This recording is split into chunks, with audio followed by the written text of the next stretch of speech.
Hello, my dear sleepy listener. Welcome to Sleepy Crown, where history's quiet tales gently carry you into dreamland. Tonight, we embark on a peaceful journey through the complete story of the French Empire, vast colonial domain that once stretched across 5 continents and controlled 8.6% of the world's land surface.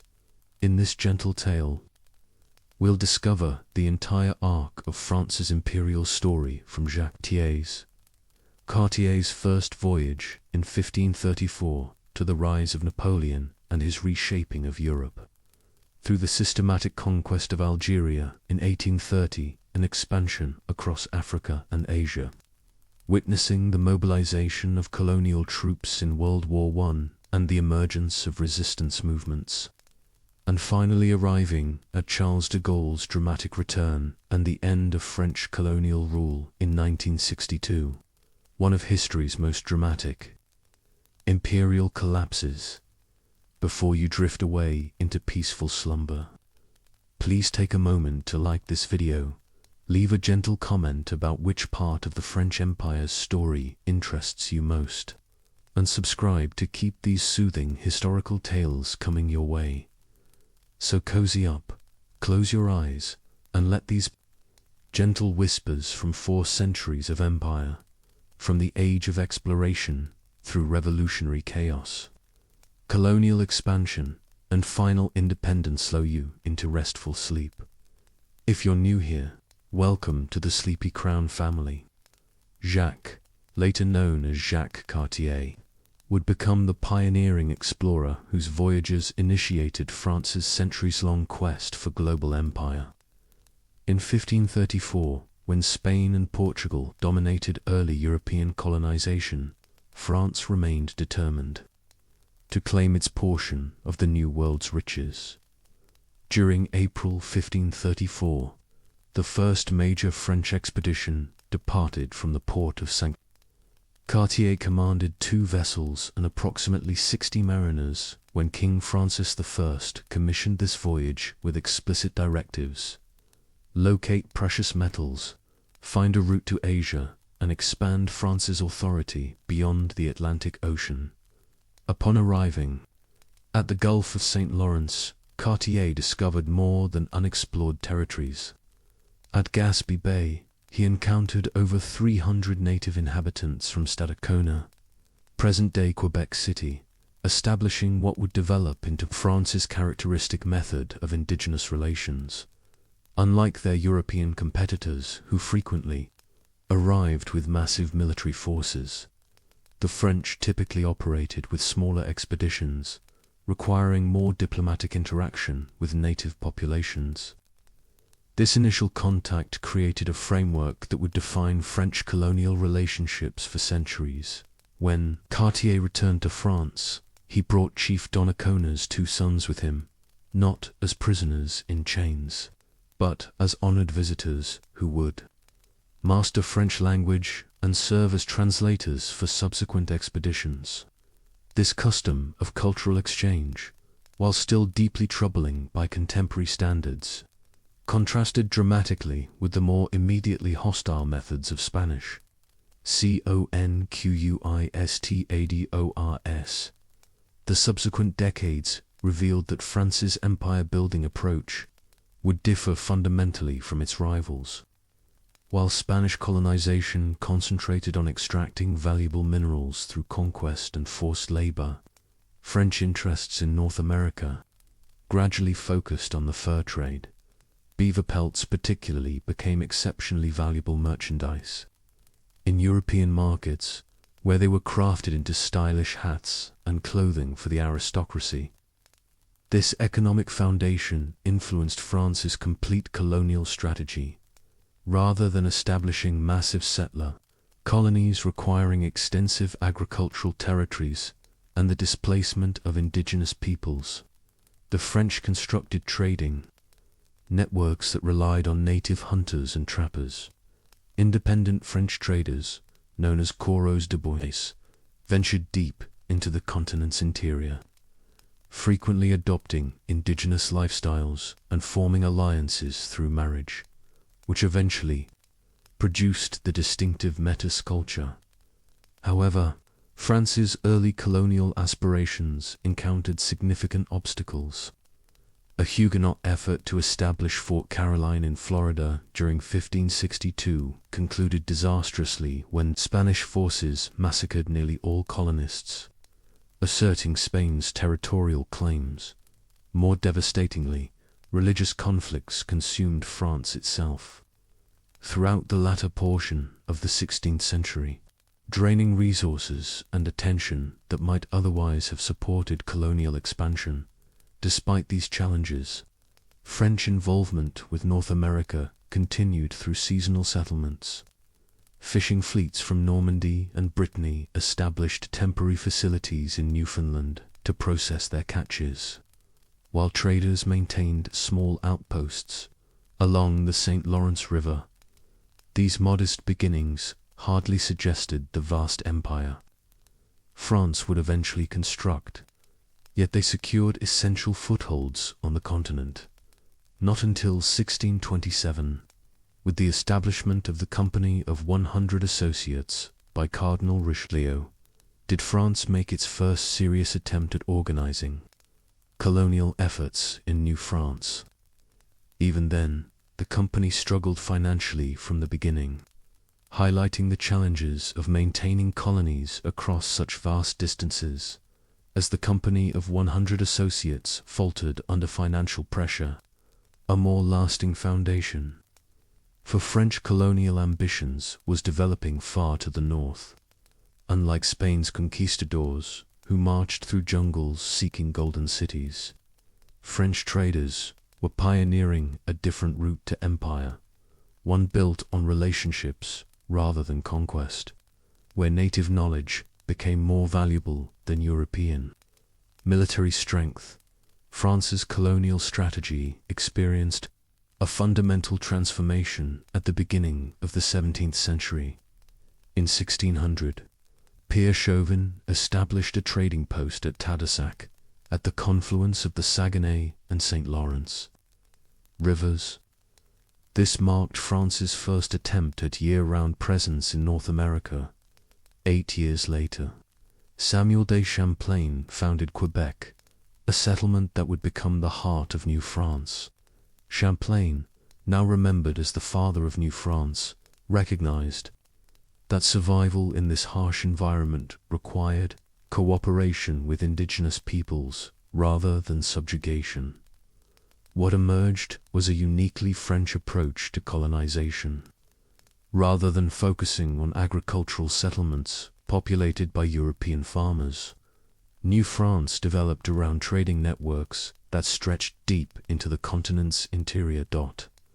At the center of this economy was a single animal, the beaver.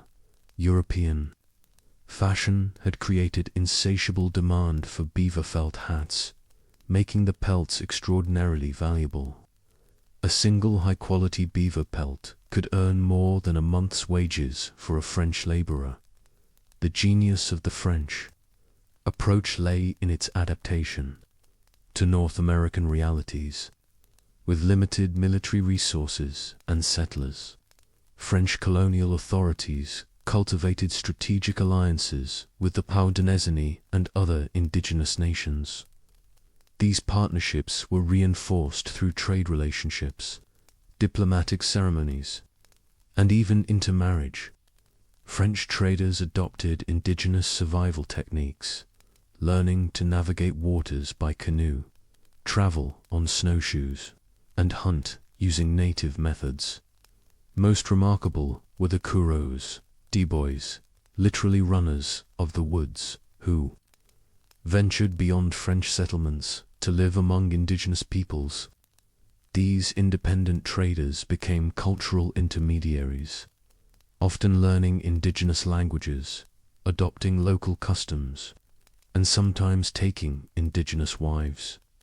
Though French authorities frequently attempted to regulate their activities, the bois played a crucial role in expanding French influence throughout the Great Lakes region and Mississippi Valley. The Jesuit missionaries represented another distinctive aspect of French Colonization. Unlike Spanish missionaries who often accompanied conquering armies, Jesuit black robes established missions in indigenous villages, learning local languages and documenting native cultures even as they sought converts. Their detailed reports, known as the Jesuit Relations, provided Europeans with unprecedented insights into indigenous societies while creating tension between traditional beliefs and Catholic teaching. Despite these innovations, New France struggled with chronic population shortages. While British colonies attracted thousands of settlers annually, French immigration remained minimal. By 1663, after more than half a century of settlement, the colony's European population numbered only about 3,000 people. This demographic weakness stemmed from both the harsh Canadian climate and restrictive French policies that limited immigration to Catholics of good character. Recognizing both the potential and vulnerabilities of New France, King Louis XIV took direct control in 1663, transforming it into a royal colony. The king dispatched the Carignan-Saliers Regiment, more than 1,000 professional soldiers, to defend against Iroquois raids and appointed a royal governor and intendant to administer the territory. This reorganization marked the beginning of more substantial French investment in North American colonization. While King Louis XIV was strengthening France's position in North America, a far more profitable segment of the French colonial empire was already taking shape thousands of miles away in the warm waters of the Caribbean. France was establishing a colonial system so profitable that a single island would eventually generate more revenue than all 13 British American colonies combined. The Caribbean expansion began in 1635 when France claimed Guadeloupe and Martinique, establishing its presence in islands already known for their agricultural potential. Unlike the fur-focused economy of New France, these tropical possessions were developed specifically for plantation agriculture, primarily sugar.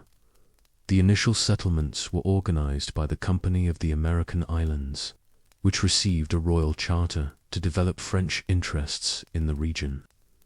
By 1659, France had seized part of Saint-Domingue, modern Haiti, from Spain, beginning what would become the crown jewel of its colonial possessions.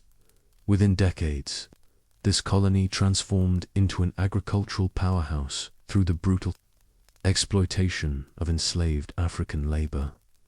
The plantation system required massive numbers of workers, leading France to become deeply involved in the transatlantic slave trade.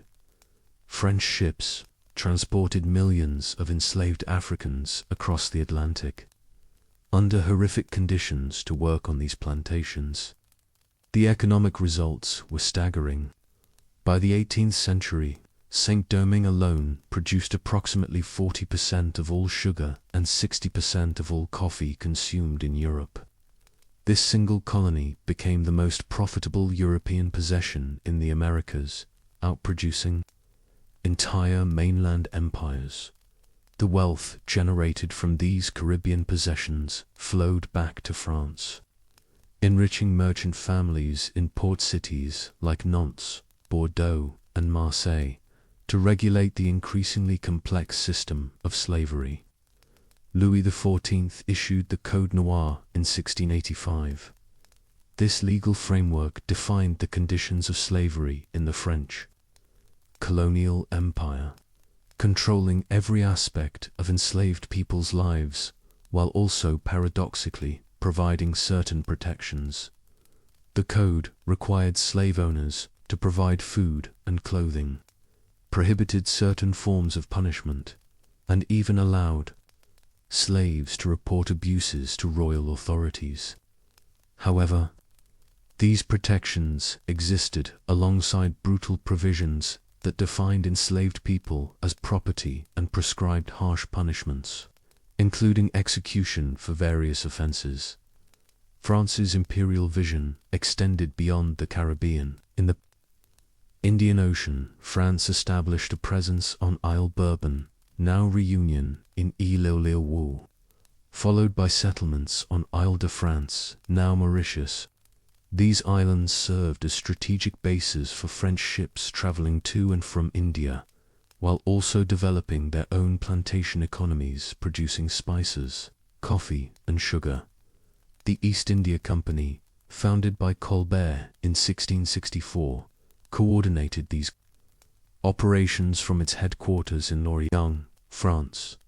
The growing French Empire inevitably led to conflicts with other European powers. The prosperous sugar islands became frequent targets during wars, with islands changing hands multiple times between France, Britain, and the Netherlands. Naval power became increasingly crucial for defending these scattered possessions, leading France to invest heavily in its fleet. The Caribbean colonies also fostered a thriving community of pirates and privateers. The island of Tortuga, off the coast of Saint-Domingue, became a notorious base for buccaneers who attacked Spanish shipping. Many operated with tacit French approval through letters of marque, which allowed them to raid enemy ships while providing a percentage of their spoils to the French crown, a form of unofficial warfare that strengthened France's position without requiring direct military involvement, while the Caribbean became the crown jewel of France's Atlantic Empire. Across the globe, another imperial contest was unfolding in an arena where France arrived fashionably late, the exotic markets of Asia.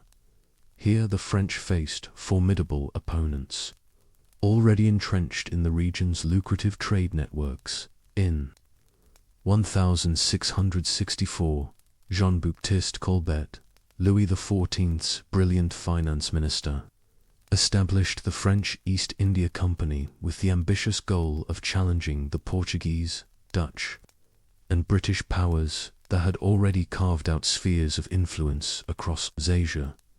The company received royal backing and substantial financing of 15 million livres, a fortune at the time reflecting Louis XIV's determination to project French power globally.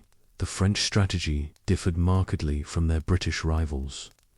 While the British East India Company increasingly focused on territorial acquisition, the French emphasized commercial relationships and diplomatic partnerships with local rulers. This approach was partly born of necessity, arriving decades after their competitors meant the French had to find alternative inroads into established markets. France's first significant foothold came in 1674, when Francois Martin established a trading post at Pondicherry on India's Coromandel coast. From this modest beginning, initially just a small strip of coastal land, Pondicherry would grow into the administrative center of French India. The settlement's distinctive grid, pattern, and French architectural influences can still be seen in the city today, a lasting reminder of this colonial encounter. The French gradually expanded their presence, establishing additional comptoirs, trading posts, at strategic locations. Chandinagar in Bengal provided access to the rich textile markets of eastern India, while Mehi on the Malabar coast connected French merchants to the valuable pepper and spice trade. These settlements were carefully positioned to tap into existing trade routes while avoiding direct confrontation with more powerful European rivals. Unlike in the Caribbean, where France imposed plantation economies based on slavery, in India the French operated primarily as merchants, purchasing finished goods from local producers.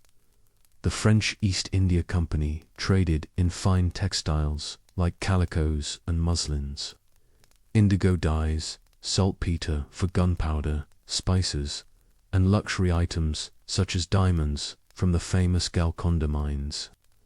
These goods commanded premium prices in European markets. enriching both the company and the French crown. The French worked to cultivate relationships with Indian powers, particularly the Mughal Empire and various regional kingdoms. In 1687, French envoys reached the court of Emperor Aurangzeb, securing trading privileges that strengthened their commercial position. These diplomatic efforts represented a sophisticated understanding that in Asia, unlike in the Americas, Europeans needed to negotiate rather than simply conquer. French ambitions extended beyond India to Southeast Asia. In 1680, the East India Company dispatched Pierre Poivre to Vietnam, establishing initial contacts that would eventually lead to later colonial endeavors. These early missions focused on trade and Catholic missionary work rather than territorial control. Perhaps the most dramatic episode in early French Asian expansion came in Siam, modern Thailand, in 1687. Louis XIV sent an ambitious embassy, with over 600 soldiers to the court of King Narai, hoping to secure both trade advantages and convert the king to Catholicism. This overreach triggered a nationalist backlash, culminating in the 1688 Siamese Revolution. Anti-foreign factions executed the pro-French officials, expelled the French military contingent, and forced the missionaries to flee, a humiliating setback that revealed the limits of French influence. In 1682, René Robert Cavelier, Sieur de La Salle, completed an extraordinary journey that would reshape the map of North America. After navigating the length of the Mississippi River from the Great Lakes to the Gulf of Mexico, La Salle performed a dramatic ceremony at the river's delta. He erected a column, buried in engraved plate, and proclaimed in the name of King Louis XIV possession of a territory he named Louisiana, a vast inland empire stretching from the Appalachian Mountains to the Rocky Mountains. This massive territorial claim represented a strategic masterstroke for French imperial ambitions.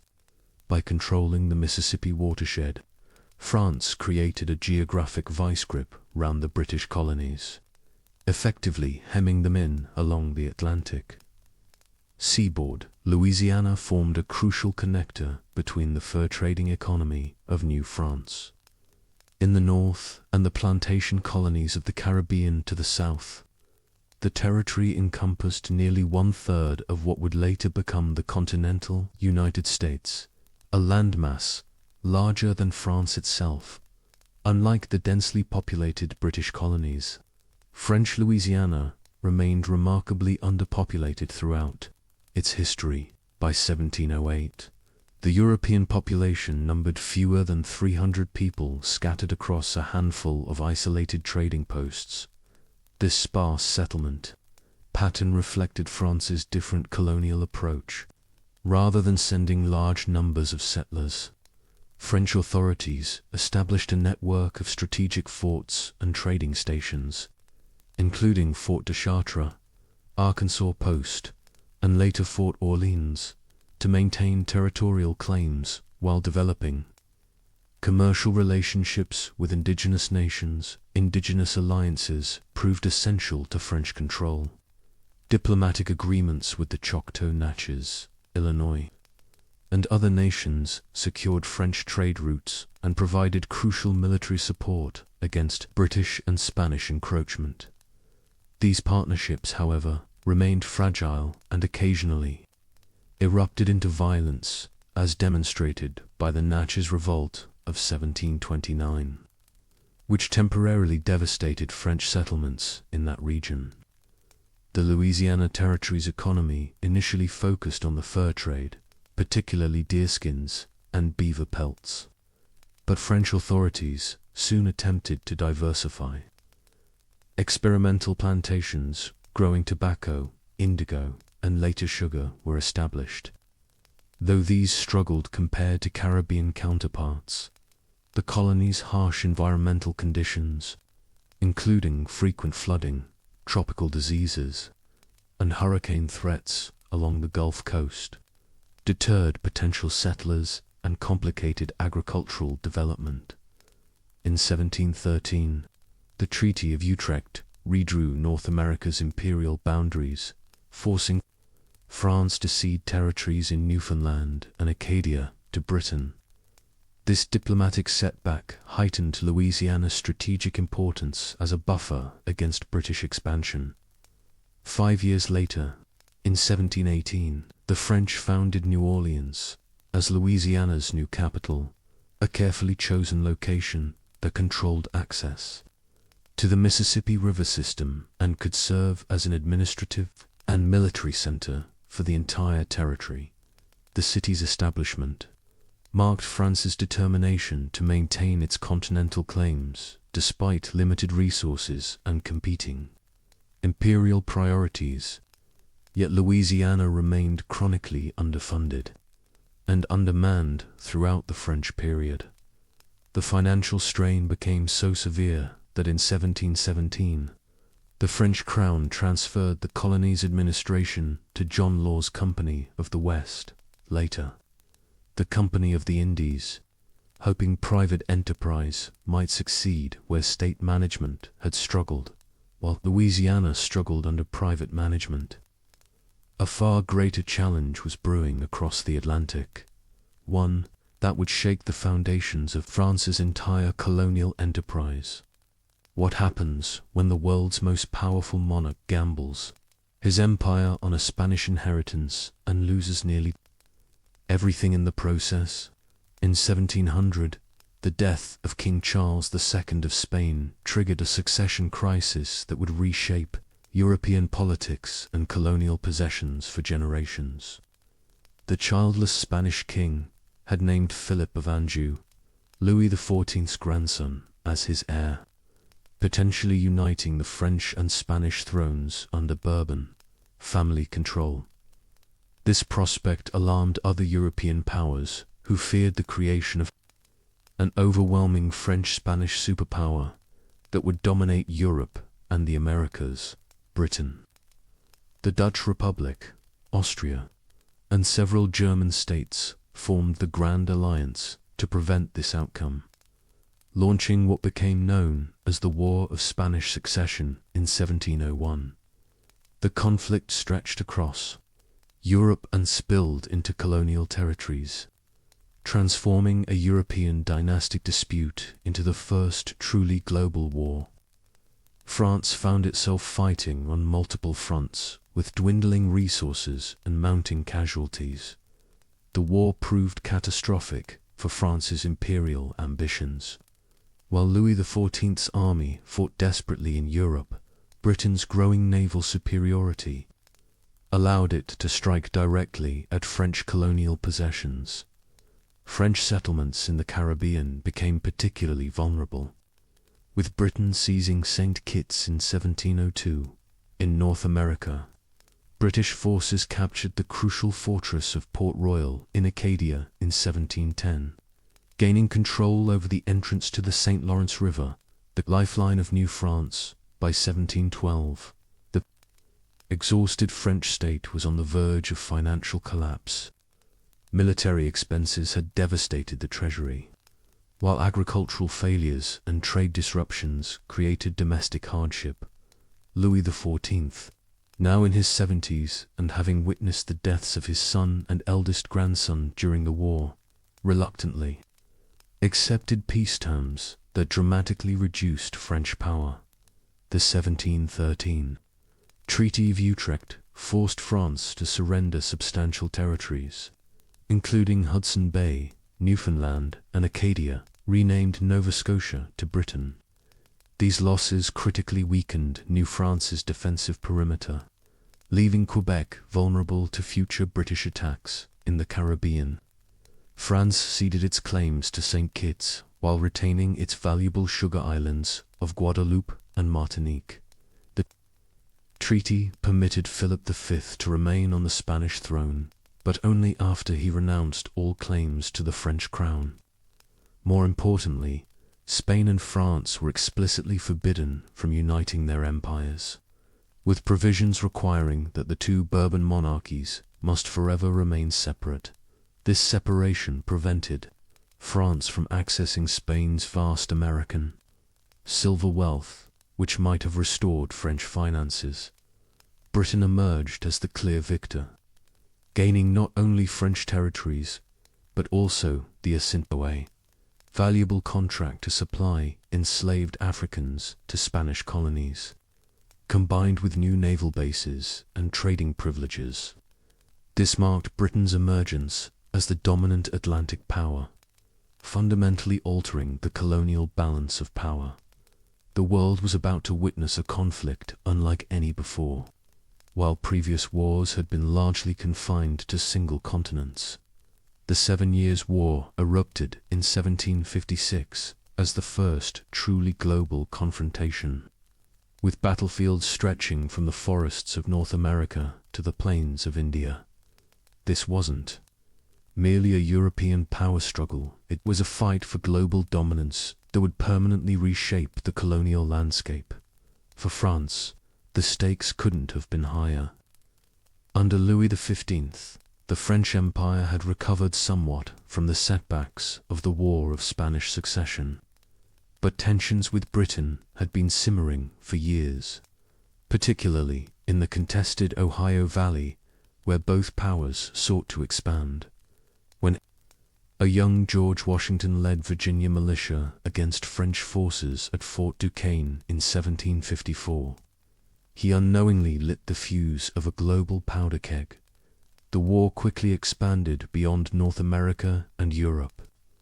Traditional alliances shattered in what historians called the diplomatic revolution, with France aligning with its longtime enemy, Austria, against Prussia and Great Britain. Meanwhile, far from European shores, British and French forces clashed across India, Africa, and the Caribbean. For the first time in history, military planners had to consider strategy on a truly global scale. In North America, the tide initially favored France.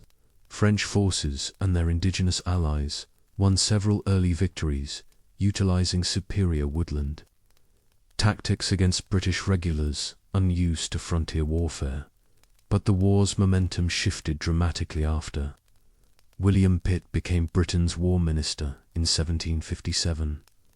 Pitt recognized the global nature of the conflict and committed unprecedented resources to winning in North America. The consequences were devastating for French ambitions.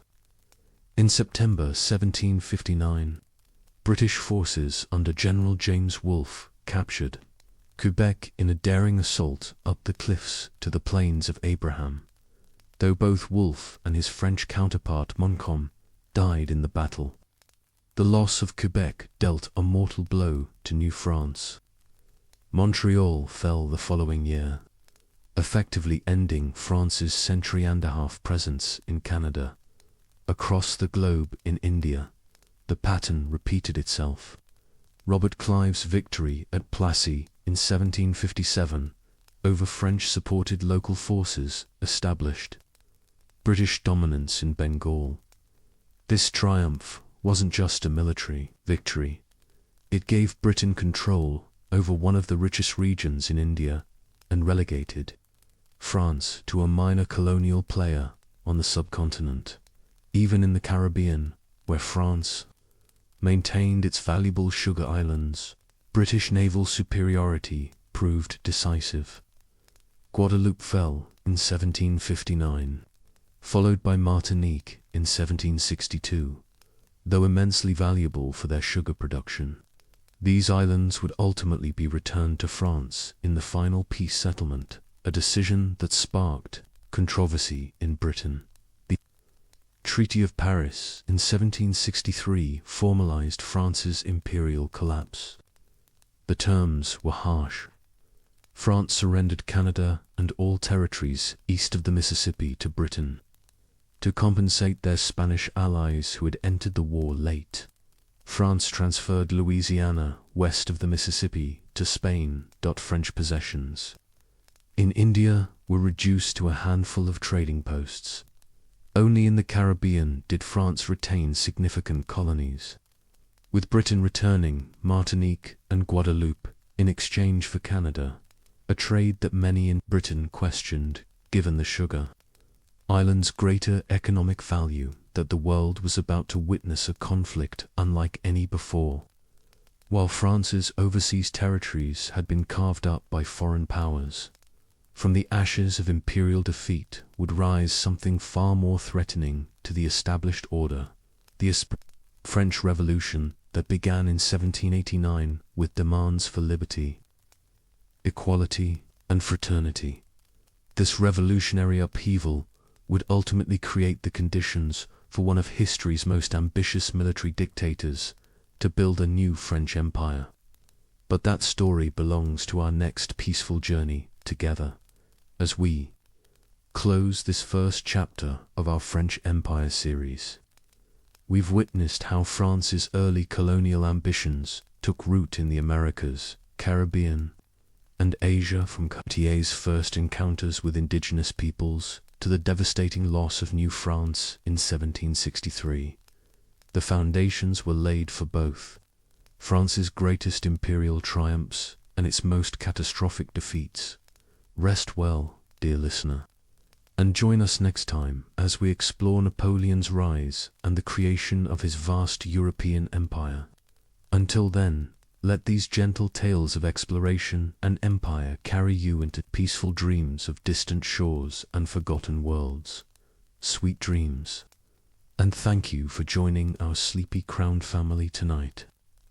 Napoleon, later known as Emperor Napoleon Bonaparte, would emerge from the chaos of revolutionary France to create an empire that stretched from Spain to Poland, fundamentally reshaping the map of Europe and the concept of empire itself. By 1799, a decade of revolutionary upheaval had exhausted France. The Directory, a 5-member committee ruling the nation, faced financial crisis, military setbacks, and widespread public discontent. Into this power vacuum stepped a 30-year-old military commander whose reputation had been forged on battlefields across Europe. Napoleon Bonaparte, already celebrated for his brilliant Italian campaign of 1796 to 1797, seized power through a carefully orchestrated coup d'état on November 9th through 10th, 1799. Napoleon's path to power began on the Mediterranean island of Corsica, which had been annexed by France just a year before his birth in 1769. His military education and tactical genius propelled him through the ranks during the revolutionary period. By 1798, seeking to strike at British interests and build his own legend, Napoleon led an ambitious expedition to Egypt. While the campaign ultimately failed militarily, it produced significant scientific and cultural outcomes, including the discovery of the Rosetta Stone, a trilingual inscription that would eventually allow scholars to decipher ancient Egyptian hieroglyphics. As first consul of France, Napoleon moved swiftly to consolidate power and rebuild a nation fractured by revolution. His administrative reforms created a centralized government with prefects appointed to manage departments across France. The Napoleonic Code of 1804 standardized French law, enshrining revolutionary principles like equality before the law while maintaining patriarchal authority within families. This legal framework would ultimately influence legal systems across Europe and the Americas. Napoleon's pragmatic approach to governance was evident in his religious policy. The Concordat of 1801 with Pope Pius VII healed the decade-long breach between revolutionary France and the Catholic Church, while recognizing Catholicism as the religion of the great majority of French citizens. The agreement maintained state control over ecclesiastical appointments and religious practice. This calculated compromise restored stability while preventing the Church from regaining its pre-revolutionary influence. Even as Napoleon rebuilt order in France, The empire faced significant colonial challenges. In Saint-Domingue formerly, France's most profitable colony, enslaved people, had seized the revolutionary promise of equality and launched their own struggle for freedom, under the leadership of Toussaint Louverture, a formerly enslaved man who had become a brilliant military and political strategist. The revolution survived repeated French attempts to restore control. Napoleon initially sent 20,000 troops under his brother-in-law, General Leclerc, to reconquer the colony and re-establish slavery. But disease and determined resistance decimated French forces. The failure in Saint-Domingue directly influenced Napoleon's next major colonial decision.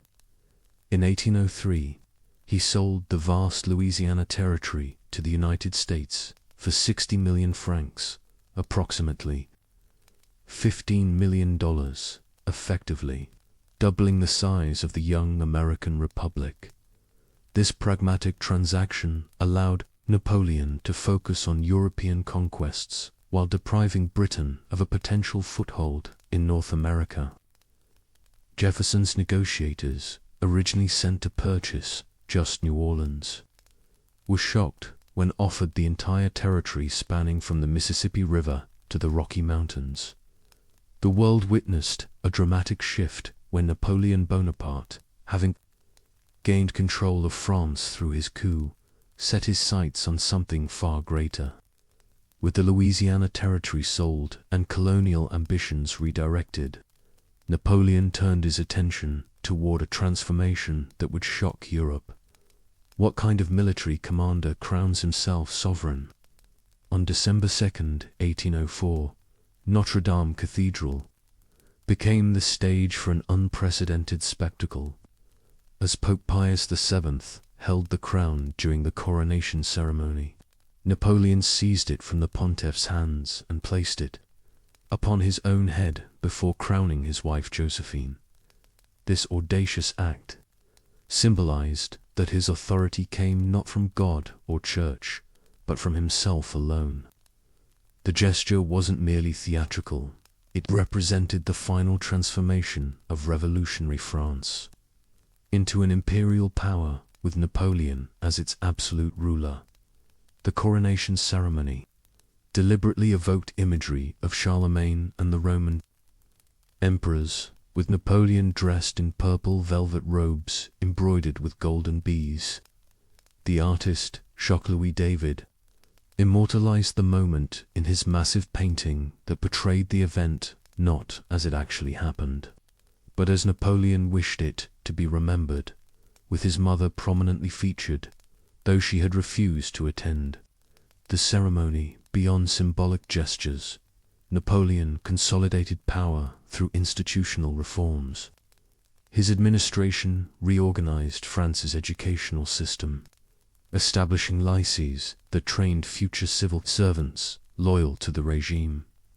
He created a new aristocracy based on merit rather than birth, awarding titles like Duke, Count, and Baron to military officers and civil administrators who demonstrated exceptional service to the empire. Napoleon's family became instruments of his expanding power across Europe. His brother Joseph was installed as King of Naples in 1806, later becoming King of Spain. Louis became King of Holland, and Jerome was made King of Westphalia. His stepson Eugene de Beauharnais governed as Viceroy of Italy, while his sister Caroline and her husband Joachim Murat eventually ruled Naples. This Bonaparte dynasty extended French influence across the continent more effectively than armies alone could achieve. Beneath the imperial splendor, Napoleon maintained tight control over information and opposition. His regime employed hundreds of censors who reviewed newspapers, books, and theater productions. The secret police under Joseph Fouché monitored potential dissidents, while the infamous administrative detention allowed imprisonment without trial for those deemed threats to state security. when General Jean-Victor Marie Moreau, once Napoleon's rival for power, was implicated in a royalist plot in 1804. His public trial and exile demonstrated the consequences of opposing the emperor. The machinery of the empire demanded unprecedented resources. Conscription pulled hundreds of thousands of young Frenchmen into military service, with annual levies increasing from 30,000 to over 150,000 men during the imperial period. New taxes on salt, tobacco, and alcoholic beverages funded military campaigns, while the Continental system, Napoleon's ambitious blockade against British trade, disrupted Europe's economy and everyday life. Throughout this period of political transformation, French culture and science flourished under imperial patronage. The Egyptian campaign had sparked scientific interest that continued under the empire, with government funding for research in chemistry, mathematics, and engineering. In 1804, Joseph Nicephore Niepce began experiments with light-sensitive materials that would eventually lead to the development of photography, though the first permanent photograph wouldn't be created until 1826. Unable to defeat Britain on the high seas, Napoleon Bonaparte turned to a different kind of warfare. In 1806, through the Berlin Decree, he formalized the Continental system, a grand economic strategy designed to strangle the British economy by cutting off its trade with Europe. This unprecedented economic blockade required every nation under French influence to close their ports to British ships and ban British goods from their markets. Napoleon believed this commercial isolation would collapse Britain's economy, forcing them to surrender without firing a shot. The Continental system required total European compliance to succeed, pushing Napoleon to extend French control across the continent's coastlines. What began as an economic policy soon became the driving force behind further military campaigns. The emperor needed to seal every potential smuggling route and close every harbor that might welcome British merchants. This ambitious strategy transformed the map of Europe as French forces marched into Italy, Germany, Holland, and the Dalmatian coast. Britain's initial economic pain was substantial there. Exports dropped by a quarter as warehouses filled with unsold goods, triggering worker protests in manufacturing regions. But the British government responded with counter-blockades through orders in council, effectively declaring that neutral ships trading with French-controlled ports would be seized. Meanwhile, British merchants quickly adapted by establishing elaborate smuggling networks and diverting trade through neutral intermediaries. The greatest irony of the Continental system was how it damaged France's own prosperity. French manufacturers lost access to raw materials, colonial goods became prohibitively expensive, and port cities that once thrived on international commerce saw their harbors empty. In Hamburg, Bremen, and Amsterdam, once bustling trading hubs, fell silent as maritime commerce collapsed. When coffee prices rose tenfold in Paris, desperate merchants sold chicory root as a substitute, a practice that continues in some regions today. Napoleon's attempts to enforce the blockade alienated his allies and subjects. Dutch merchants, Spanish traders, and German burghers who had built their livelihoods on commerce now faced financial ruin under French economic dictates. These hardships planted seeds of resentment that would later bloom into resistance. The Continental system became increasingly difficult to maintain as smuggling flourished along Europe's vast coastlines. British goods arrived in continental markets disguised as Swedish, Russian, or American products, while corrupt officials often looked the other way for the right price. The system's enforcement led to diplomatic crises with non-compliant nations. Portugal's refusal to close its ports to British trade triggered the French invasion of 1807, pulling Napoleon into the Spanish quagmire that would become his Spanish ulcer. More significantly, Russia's gradual withdrawal from the system by 1811 set the stage for Napoleon's catastrophic 1812 invasion. While the Continental system failed to achieve its primary objective of defeating Britain, it sparked unexpected consequences across the Atlantic. The United States, caught between British and French trade restrictions, turned inward. American textile mills, ironworks, and manufacturing plants sprang up as European imports became unavailable. This unintended catalyst for American industrial development ultimately strengthened the young republic that would later emerge as a global power. While Napoleon's economic warfare against Britain faltered, his ambitions in Spain would become his most disastrous miscalculation in 1808. Napoleon's dynastic aspirations led him to remove the Spanish Bourbon monarchy and install his brother, Joseph Bonaparte, on the Spanish throne. This political maneuver, which seemed like a simple extension of his family empire, ignited an unprecedented popular uprising that would drain French imperial resources for years to come. The Spanish resistance began dramatically. On May 2, 1808, when citizens of Madrid rose against French occupation troops. The French response was brutal. Mass executions of civilians that, rather than crushing resistance, transformed isolated protests into a nationwide rebellion. What Napoleon had expected to be a straightforward territorial acquisition became what historians would later call his Spanish ulcer, a wound that continuously drained French strength and resources. The Spanish people's resistance introduced a new form of warfare that the French military was ill-equipped to confront. Local fighters operating in small bands across mountainous terrain attacked French supply lines, isolated garrisons, and communication networks. These tactics gave birth to the term guerrilla, meaning little war, in Spanish, reflecting the popular character of the resistance.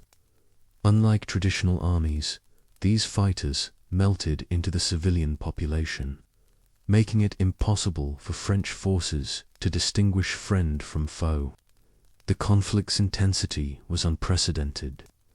Civilians from all social classes participated in the struggle against French occupation, transforming conventional warfare into a people's war. Spanish fighters ambushed French patrols, destroyed bridges, intercepted messages, and assassinated collaborators. The French responded with collective punishment, executing suspected guerrillas and burning villages, which only intensified Spanish hatred and determination to expel the invaders. British intervention proved crucial to the Spanish resistance. Sir Arthur Wellesley, later known as the Duke of Wellington, landed in Portugal with British forces to support Spanish and Portuguese fighters, while guerrillas disrupted French operations. Wellington's conventional forces engaged the French in pitched battles, creating a two-front war that stretched Napoleon's military capabilities. Napoleon himself recognized the growing threat and personally led a campaign into 1808 with 200,000 troops. He achieved several victories, but was forced to depart to address Austrian threats elsewhere, leaving his generals to continue a war that was becoming increasingly unwinnable. The absence of the emperor allowed the insurgency to resurge with greater intensity.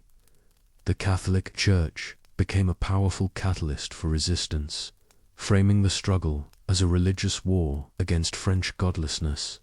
Priests stirred up anti-French sentiment, portraying Napoleon as an enemy of Catholicism and the occupation as an attack on Spanish religious traditions.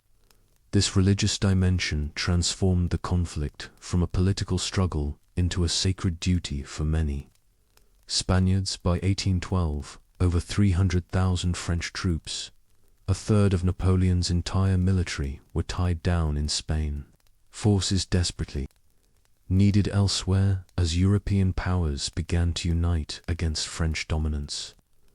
The conflict's brutality inspired Francisco Goya's haunting depictions of war's horrors, particularly his famous painting The 3rd of May, 1808, which captured the terror of French reprisals against Spanish civilians, with a third of his military trapped in the Spanish quagmire. Napoleon nevertheless turned his gaze eastward to Russia. In 1812, the campaign that followed would transform the Grande Army from history's most formidable fighting force into frozen corpses scattered across the Russian steppes. A catastrophe so complete that of the 680,000 soldiers who marched proudly across the Neman River on June 24th, fewer than 100,000 would return. At the heart of this conflict was Russia's withdrawal from the Continental system, threatening Napoleon's economic strategy against Britain. When diplomacy failed, Napoleon assembled the largest military force Europe had ever seen, a multinational army comprising French, Polish, Italian, German, and other European troops. The sheer logistics of moving and feeding such a massive force would prove nearly impossible over the vast Russian landscape. From the campaign's outset, Russian commanders Barclay de Tolly and later Kutuzov implemented a brilliantly simple strategy: continuous retreat while destroying everything of value. As Napoleon's forces pushed deeper into Russia, they found villages burned, wells poisoned, and grain fields torched. The Russians sacrificed their own resources to deny them to the invaders, drawing the French into an ever-lengthening supply line through increasingly barren territory. On September 7, 1812, the two armies finally clashed at the Battle of Borodino, a monumental engagement that left approximately 70,000 casualties in a single day. Though technically a French victory, the battle achieved no strategic breakthrough. The Russians simply withdrew in good order, and on September 14th, Napoleon entered Moscow to find an eerily abandoned city. Within hours, Moscow erupted in flames. Whether set deliberately by Russian authorities or accidentally by looters, the fire consumed nearly two-thirds of the city over 4 days. Napoleon found himself in possession of a charred, empty prize with winter approaching. For 5 critical weeks, he waited in Moscow, hoping Tsar Alexander would negotiate. The Tsar never replied. By October 19th, facing dwindling supplies and the first frost, Napoleon ordered the retreat that would destroy his army. His soldiers, who had marched into Russia in summer uniforms, now faced temperatures that plunged to -30 degrees Celsius. The retreat quickly became a nightmare of unimaginable proportions. Soldiers froze to death while standing at their posts. Others stripped clothing from the dead to survive another day. Supply wagons were abandoned as horses collapsed from hunger. Starving men resorted to eating their mounts raw. Russian forces under Generals Kutuzov, Platov, and Miloradovich constantly harassed the retreating columns. Cossack cavalry swooped down on stragglers while Russian partisans ambushed isolated units at the Berezina River crossing in late November. Thousands drowned or froze trying to escape pursuing Russian forces. By December, the once magnificent Grande Army had disintegrated into small bands of frozen, starving men struggling westward. The scale of the disaster profoundly altered European politics. Prussia, long a reluctant French ally, switched sides in February 1813. Austria and Sweden soon joined what became the Sixth Coalition against Napoleon, with his army shattered. Napoleon hastily raised new forces, mostly inexperienced conscripts. Despite several tactical victories in the spring of 1813, the coalition's numerical superiority proved overwhelming. The decisive confrontation came at Leipzig in October 1813, aptly named the Battle of Nations, as it pitted French forces against Russians, Prussians, Austrians, and Swedes. After 4 days of fighting, Napoleon's army suffered a crushing defeat, forcing a retreat to France itself. By March 1814, coalition forces entered Paris, and on April 6, Napoleon was forced to abdicate. Napoleon's abdication seemed to close the chapter on France's imperial ambitions, but less than a year later, the impossible happened. On February 26, 1815, the deposed emperor slipped away from his Mediterranean exile on Elba with a mere 1,000 loyal followers. When he landed on the southern French coast on March 1st, his audacious gamble began, either a triumphant return or a quick execution as a traitor. What followed defied all expectations. As Napoleon marched northward toward Paris, something remarkable occurred. Rather than arresting him as ordered, regiment after regiment of the regular French army switched sides. Emotional scenes unfolded as soldiers who had once fought under Napoleon's banner recognized their former commander. Many troops sent to capture him instead broke ranks, shouting "Vive l'Empereur" and pledging renewed loyalty to the man they had followed across Europe. The march to Paris became less a military campaign than a procession. Louis XVIII, who had been restored to the throne after Napoleon's first abdication, recognized the shifting tide by March 20th. Just 3 weeks after landing, Napoleon entered Paris in triumph as the king fled to Belgium without firing a single shot. The former exile had reclaimed one of Europe's most powerful thrones through sheer force of personality. Europe's reaction was swift and uncompromising. The great powers assembled at the Congress of Vienna, still redrawing the map of Europe after the Napoleonic Wars, immediately declared Napoleon an outlaw. Britain, Prussia, Austria, and Russia formed the Seventh Coalition, mobilizing their armies to remove the returned emperor permanently. They would accept nothing less than his complete elimination from the European stage. Napoleon understood that diplomatic solutions were impossible.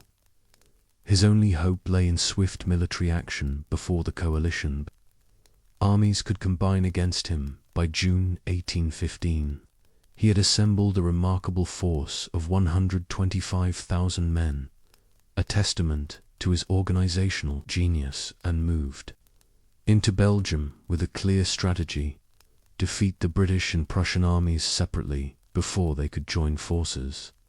The critical confrontation came on June 18, 1815, near the small Belgian village of Waterloo. Napoleon's 72,000 troops faced Wellington's Allied force of 68,000 men. The French emperor had reason for confidence. He outnumbered his immediate opponent and had defeated both Wellington and Blucher separately in previous engagements. But fate and weather intervened.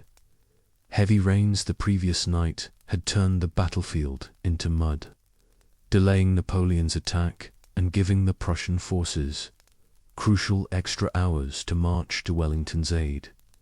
The battle itself unfolded as a series of bloody engagements. Napoleon's initial artillery bombardment proved less effective than planned due to the soggy ground. His infantry attacks against Wellington's centre were repeatedly repulsed. When the French cavalry charged the British squares, they too were unable to break through the disciplined Allied formations. As the afternoon wore on, Napoleon committed his elite Imperial Guard, soldiers who had never known defeat, in a final, desperate assault. The arrival of Prussian reinforcements under General Blucher proved decisive. Caught between Wellington's forces and the Prussian flanking attack, Napoleon's army collapsed. The catastrophic defeat resulted in approximately 25,000 French casualties and 8,000 captured. Napoleon's gamble had failed, completely ending his rule after just 100 days. The consequences were immediate and permanent. Napoleon abdicated for the second time, and this time there would be no return. The British transported him to the remote South Atlantic island of St. Helena, a volcanic rock, thousands of miles from Europe, where he would remain until his death in 1821, when Napoleon died in 1821. The Bonaparte dynasty seemed permanently extinguished, yet history often delivers unexpected sequels. 31 years later, his nephew Louis-Napoleon Bonaparte accomplished what many thought impossible, resurrecting the French Empire from the ashes of revolution and monarchy. The path to this second empire began with Louis Napoleon winning France's first presidential election in December 1848 with an overwhelming 74% of the vote. As the newly elected president of the Second Republic, he positioned himself as a figure of stability during a period of social and political turbulence. However, his ambitions extended far beyond the 4-year term imposed by the Constitution. Facing the legal impossibility of running for re-election, Louis Napoleon executed a bold coup d'etat on December 2, 1851, exactly 47 years after his uncle's coronation. He dissolved the National Assembly and arrested potential opponents in a single night, with opposition neutralized. He called for a plebiscite to approve a new constitution that extended his presidential term to 10 years. This maneuver proved extraordinarily successful, setting the stage for his final transformation into emperor. 1 year later, on December 2, 1852, Louis Napoleon formally proclaimed the Second French Empire with himself as Emperor Napoleon III, acknowledging both his uncle and a short-lived son who never actually ruled. The swift transition from republic to empire demonstrated the enduring appeal of the Bonaparte name and the French public's willingness to sacrifice democratic principles for promises of stability and national greatness. Unlike his militarily focused uncle, Napoleon III's vision for France centered on economic development and urban modernization.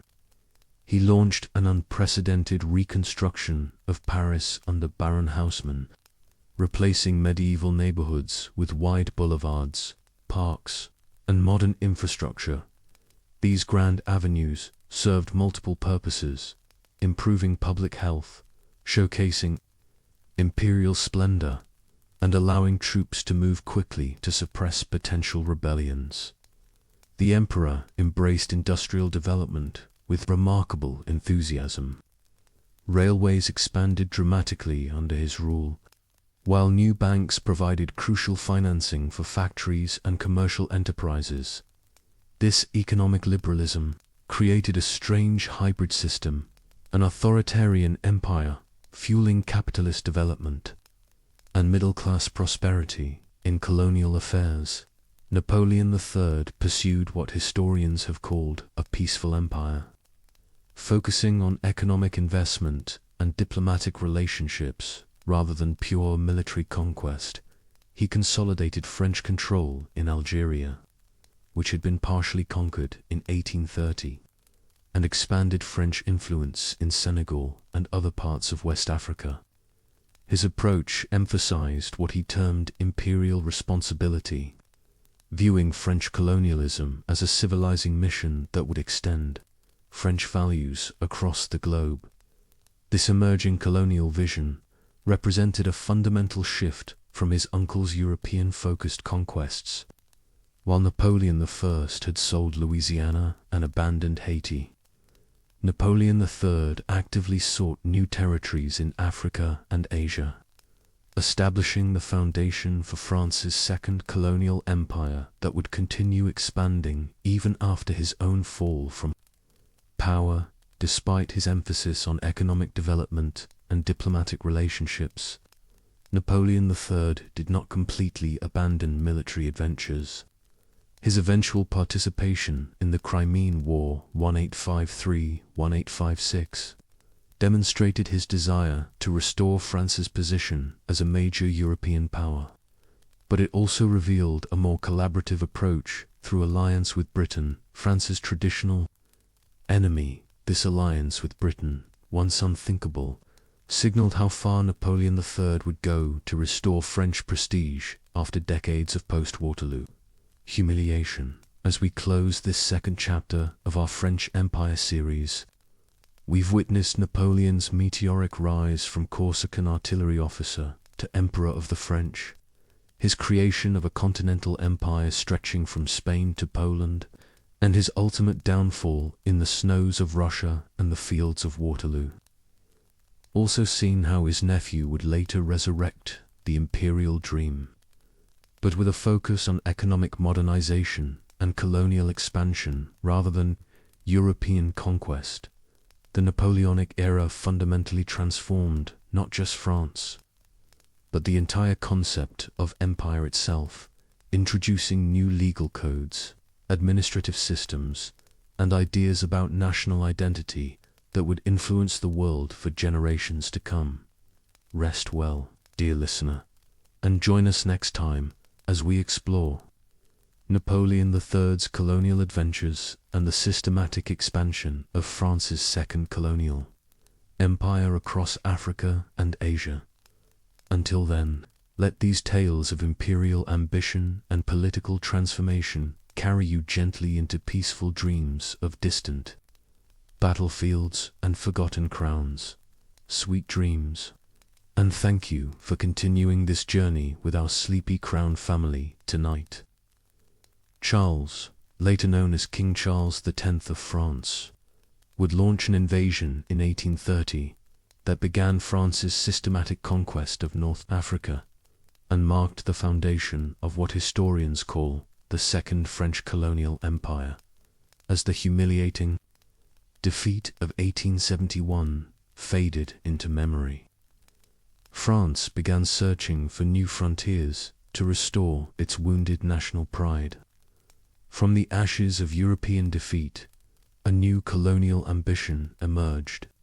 Within just 3 decades, a nation that had lost territory at home would control an astonishing 8.6% of the world's land surface. A transformation that came with both triumph and tremendous human cost. The period between 1880 and 1910 witnessed an unprecedented land grab known as the Scramble for Africa. In the 1870s, African nations controlled 90% of their own continent, with European powers holding only coastal territories. This balance of power shifted dramatically as European nations, driven by economic interests and imperial competition, carved up the continent. Explorers, missionaries, and traders returned with reports of vast resources, fueling a frenzy of colonial acquisition. But France systematically expanded across the African continent, establishing a colonial domain that eventually stretched from the Mediterranean Sea to the Congo Basin and from the Atlantic Ocean to the Red Sea. The conquest of Algeria, which had begun decades earlier in 1830, intensified during this period. The violence of this expansion was staggering. Historians estimate that between 500,000 and 1 million Algerians perished during the French conquest through war, massacres, disease, and famine. Beyond Algeria, French colonial ambitions spread rapidly. Tunisia became a French protectorate in 1881, much to the frustration of Italy, which had its own designs on the territory. Throughout the 1880s and 1890s, France seized vast portions of West Africa, including modern-day Senegal, Mali, Niger, and Chad. In Central Africa, Territories like Gabon and Congo fell under French control. While Madagascar was conquered in 1896, this imperial competition occasionally brought France into direct conflict with other European powers. The Fashoda incident of 1898 nearly triggered war with Britain, when both nations claimed the same territory along the Upper Nile. Ultimately, France withdrew its forces, tacitly acknowledging British dominance in the region and highlighting the competitive nature of this imperial expansion. The methods of conquest varied by region, but typically involved overwhelming military force. Many African groups, including the Ashanti, Fulani, and Tuareg, fought fiercely to maintain their independence, but were ultimately defeated by European weaponry and tactics. The invading powers drew boundaries between their colonies with little regard for existing ethnic groups and kingdoms, creating artificial borders that would later contribute to regional conflicts, while Britain often ruled its colonies indirectly through local authorities. France implemented a policy of assimilation, attempting to transform colonial subjects into Frenchmen. This approach imposed French language, education, and legal systems on colonial populations while presenting colonization as a civilizing mission, bringing progress to supposedly backward regions. The French Empire extended beyond Africa. In Southeast Asia, France consolidated its holdings in Vietnam, Cambodia, and Laos into French Indochina by 1887. This vast colonial network provided France with raw materials, markets for manufactured goods, and renewed international prestige. Yet behind the imperial facade lay brutal realities. Colonial authorities routinely used forced labor for infrastructure projects, imposed heavy taxation, and violently suppressed any resistance. Indigenous cultures were systematically undermined, traditional leadership structures dismantled, and local economies restructured to benefit the metropole. While French colonial administrators installed grand boulevards in Hanoi and Dakar, the brutality of their rule wasn't met with passive acceptance. Beneath the surface of apparent control, powerful resistance movements were taking shape across 3 continents, challenging what seemed like unbreakable colonial domination. The conquest of Algeria began in earnest on June 14, 1830, when a French naval force blockaded the port of Algiers. King Charles X, facing domestic political troubles, had ordered this invasion partly to restore French prestige and distract from internal problems. The French military landed 37,000 troops on the Algerian coast, beginning what would become one of the longest and most brutal colonial conquests in modern history. The strategic port of Algiers fell quickly to French forces, who deposed Hussein Dey, the ruler of the Regency of Algiers. They also seized other coastal communities, establishing a foothold that would gradually expand inland over the following decades. Algerian armed resistance against the French invasion was mainly divided between forces of Ahmed Bey, Ben Mohammed, Chera at Constantine in the east, who sought to restore the Regency of Algiers, and nationalist forces in the west and center.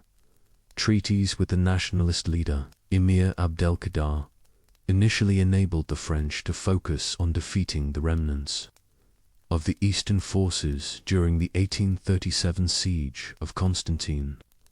However, Abdelkader continued to fight the French in the west until his surrender in 1847. The human cost of this conquest was staggering. Between 500,000 and 1 million Algerians, out of a total population of 3 million, were killed during the French conquest as a result of war, massacres, disease, and famine.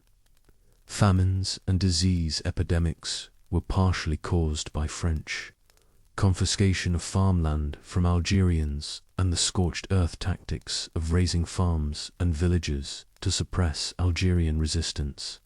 French losses from 1830 to 1851 were relatively modest by comparison: 3,336 killed in action, and 92,329 dead in hospitals, mostly from disease. By 1852, there were about 100,000 European settlers in the country, roughly half of them French. Under the Second Republic, the territory was ruled by a civilian government, but Louis Napoleon re-established military rule, much to the annoyance of the colonists. By 1857, the French army had conquered Kabylia province and pacified much of the country. By 1860, the European population had grown to 200,000, and lands of native Algerians were being rapidly purchased and farmed by the new arrivals. In September 1860, Napoleon III and Empress Eugenie visited Algeria, and the trip made a deep impression upon them. Eugenie was invited to attend a traditional Arab wedding, and the emperor met many local leaders. The emperor gradually conceived the idea that Algeria should be governed differently from other colonies. In February 1863, he wrote a public letter saying, "Algeria is not a colony in the traditional sense, but an Arab kingdom. The local people have, like the colonists, a legal right to my protection. I am just as much the emperor of the Arabs of Algeria as I am of the French." Napoleon III was far more sympathetic to native Algerians than previous administrations. He halted European migration inland, restricting them to the coastal zone. He also freed the Algerian rebel leader, Abd al-Qadir, and gave him a pension of 150,000 francs. He allowed Muslims to serve in the military and civil service on theoretically equal terms, and permitted them to migrate to France. In addition, he offered the option of citizenship. However, for Muslims to accept this option, they had to embrace all of the French civil code, including parts governing inheritance and marriage that conflicted with Islamic laws. This was interpreted by some Muslims as requiring them to abandon parts of their religion to obtain citizenship, and was deeply resented. More importantly, Napoleon III changed the system of land tenure. While ostensibly well-intentioned, this move effectively destroyed the traditional system of land management and deprived many Algerians of their ancestral territories. While Napoleon renounced state claims to tribal lands, he also began a process of dismantling tribal land ownership in favor of individual ownership. This process was corrupted by French officials sympathetic to European settlers who took much of the surveyed land into the public domain. His attempted reforms were interrupted in 1864 by an Arab insurrection, which required more than a year, and an army of 85,000 soldiers to suppress. In 1866 and 1868, Algeria was struck by an epidemic of cholera, clouds of locusts, drought, and famine.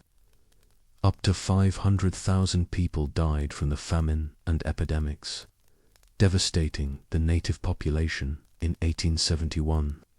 Following prolonged famine and discriminatory treatment by French authorities, the Macroni revolt erupted in Kabylia, spreading through much of Algeria. By April 1871, 250 tribes were rebelling. The uprising was defeated in 1872. There were roughly 130,000 European colonists in Algeria in 1871, but by 1900 there were 1 million. The conquest of Algeria was finally completed in 1920 when the last resistant tribes in the Sahara surrendered to French colonial power, while Algeria became the centerpiece of French North African Empire. France also extended its influence elsewhere in the region. The French Protectorate of Tunisia was established in 1881, following a successful invasion. The groundwork for occupation was laid on April 24, 1881, when the French deployed 35,000 troops from Algeria to invade several Tunisian cities. As in Morocco later, the French governed indirectly and preserved existing government structures. The Bey remained an absolute monarch, and Tunisian ministers were still appointed, although both were subject to French authority. Over time, the French gradually weakened existing power structures and centralized authority into a French colonial administration. French colonial expansion in Africa extended far beyond North Africa.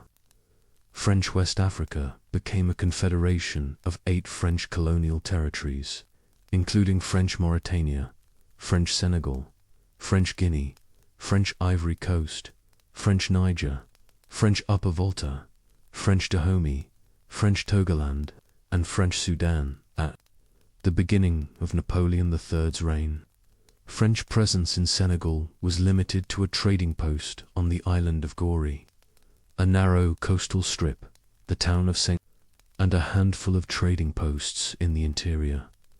The economy had largely been based on the slave trade, carried out by rulers of small kingdoms in the interior and elite families, until France abolished slavery in its colonies in 1848. In 1854, Napoleon III appointed an enterprising French officer, Louis Faidherbe, to govern and expand the colony and give it the foundation of a modern economy. Faidherbe built a series of forts along the Senegal River, formed alliances with leaders in the interior, and sent expeditions against those who resisted French rule. He constructed a new port at Dakar, established and protected telegraph lines and roads, followed by a rail line between Dakar and St. Louis, and another into the interior. He built schools, bridges, and systems to supply fresh water to the towns. He also introduced large-scale cultivation of groundnuts and peanuts as commercial crops. Reaching into the Niger Valley, Senegal became the primary French base in West Africa and a model colony. Dakar became one of the most important cities of the French Empire and of Africa. French Equatorial Africa was a confederation of French colonial possessions in the Sahel and Congo River regions of Africa. Colonies included French Gabon, French Congo, Ubangashari, and French Chad. Baïra-Savignon de Brazza helped formalize French control in Gabon and on the northern banks of the Congo River from the early 1880s. The explorer Colonel Parfait-Louis Montal traveled from Senegal to Lake Chad in 1890 to 1892, signing treaties of friendship and protection with rulers of several countries.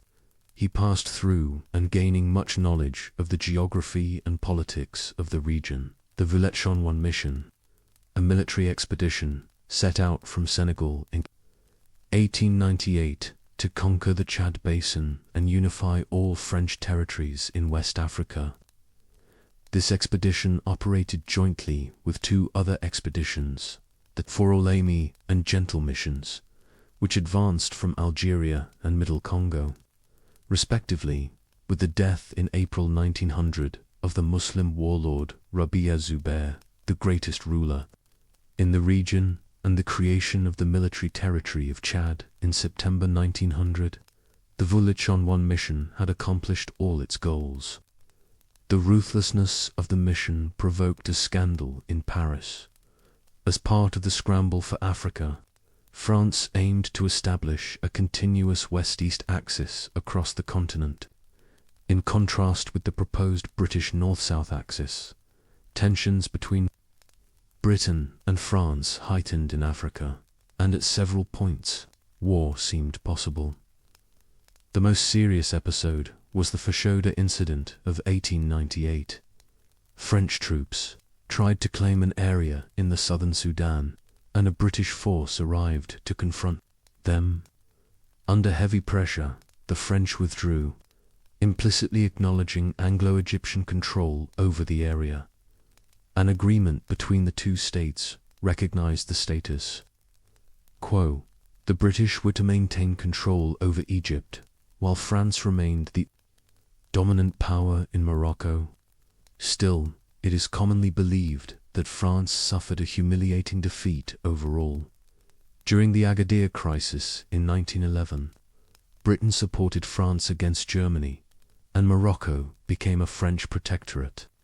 The French made their last major colonial gains after World War I, when they gained mandates over former Ottoman territories that make up what is now Syria and Lebanon, as well as most of the former German colonies of Togo and Cameroon. French colonialism in Madagascar began in 1896 when France established a protectorate by force and continued until the 1960s with the beginning of under French control. The colony of Madagascar included the dependencies of Comoros, Mayotte, Réunion, Kerguelen, Isle St. Paul, Amsterdam Island, Crozet Island, Bassas da India, Europa Island, Juan de Noba Island, Glorioso Islands, and Tromelin. In Morocco, Abd el-Krim emerged as one of the most successful resistance leaders against European imperialism.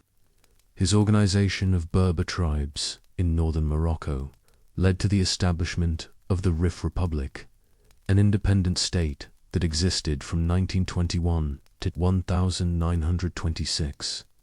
The Republic delivered a shocking blow to Spain when Rif forces massacred Spanish troops at the Battle of Anuel in 1921, demonstrating that indigenous forces could defeat modern European armies.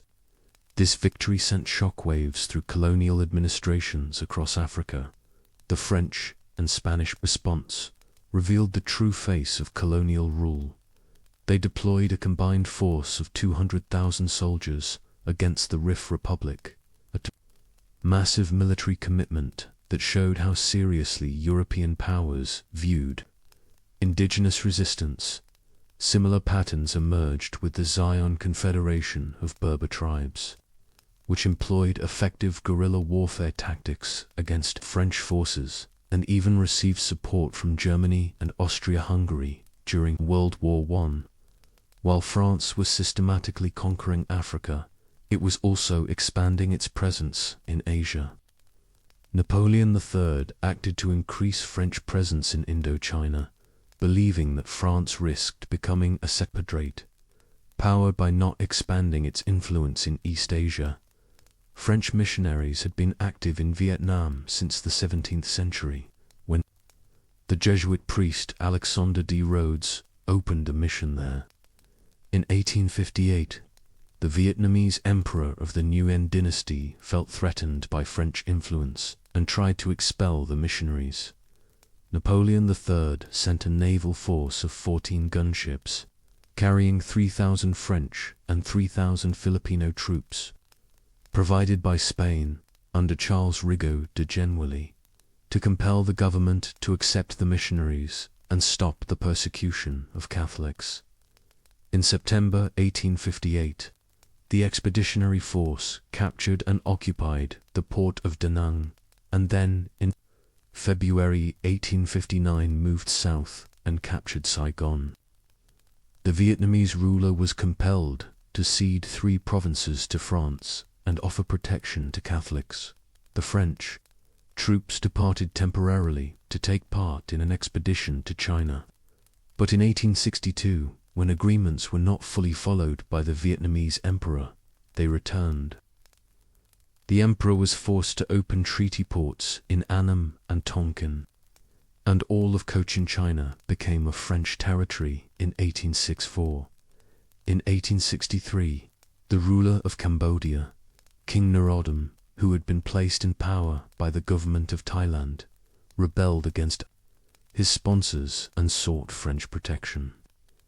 The Thai king granted authority over Cambodia to France in exchange for 2 provinces of Laos, which were ceded by Cambodia to Thailand.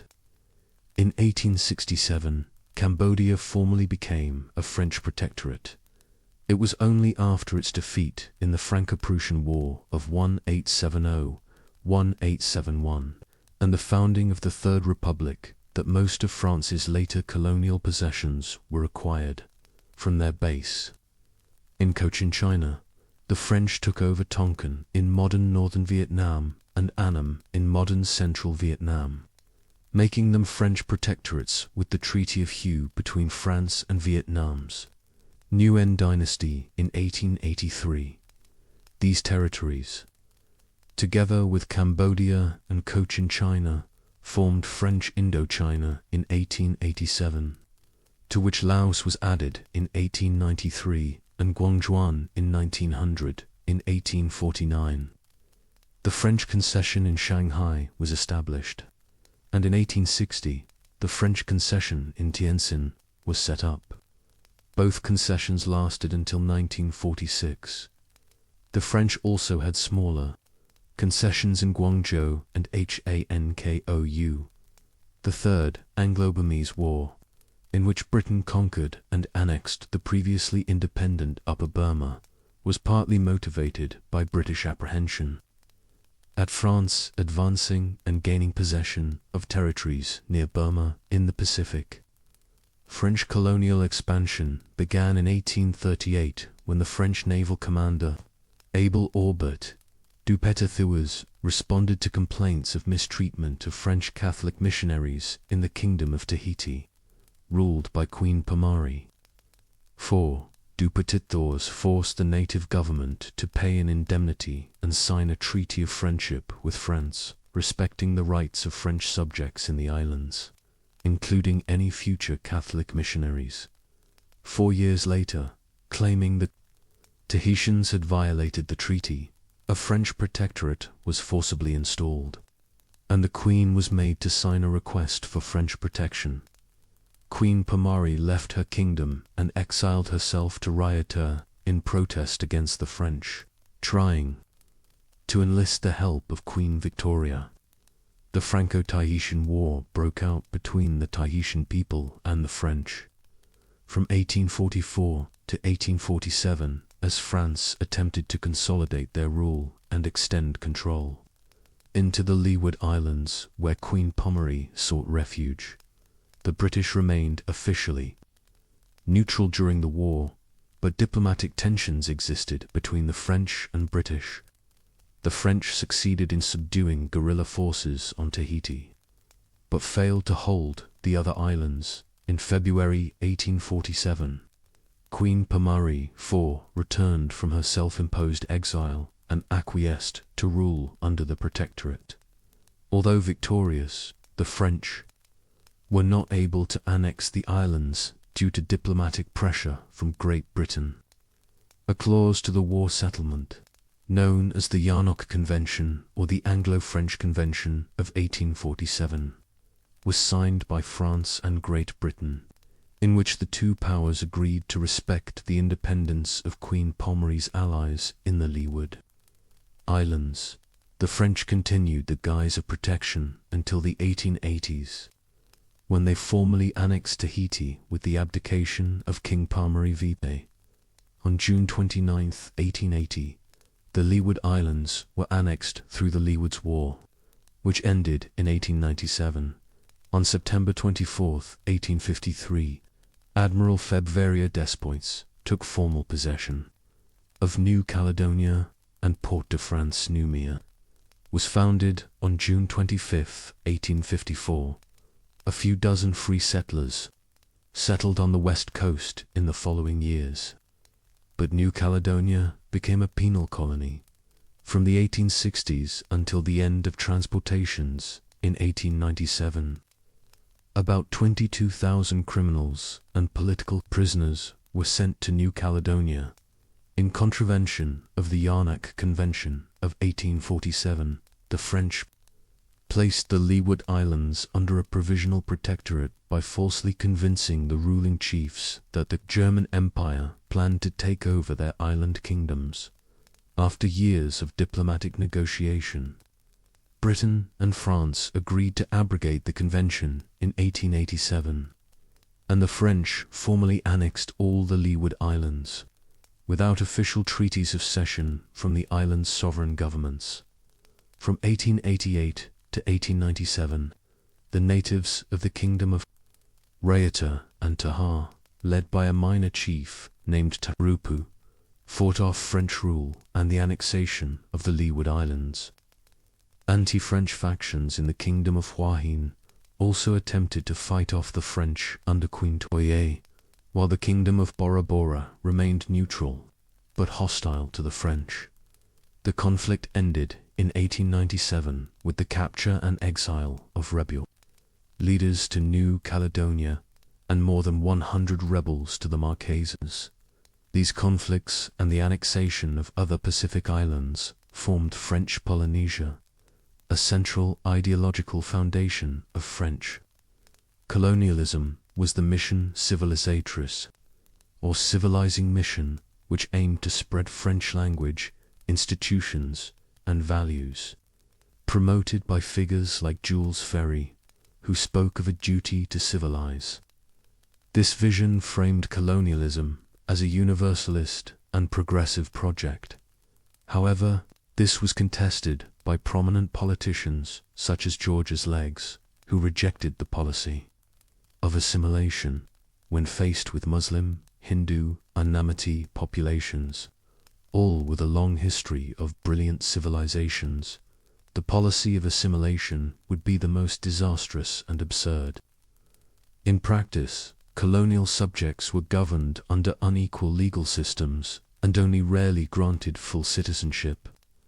Despite the universalist principles of the French Republic, while the French Empire sometimes provided greater access to citizenship or education than other colonial powers, efforts to extend republican institutions, such as the possibility of naturalization for Algerian Muslims, largely failed. Facing both internal divisions and widespread refusal by colonized populations to fully submit to the laws of the French Republic, French settlers sent to most colonies were relatively few, with the notable exception of Algeria, where Europeans, though a minority, held political and economic dominance. The empire generated both collaboration and resistance, and many future anti-colonial leaders were educated in France, drawing on its republican ideals to challenge colonial rule. French colonial officials, influenced by the revolutionary ideal of equality, standardized schools, curricula, and teaching methods as much as possible.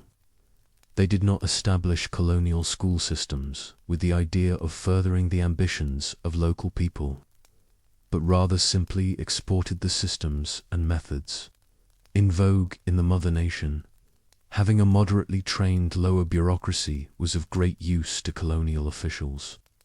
The emerging French-educated indigenous elite saw little value in educating rural peoples.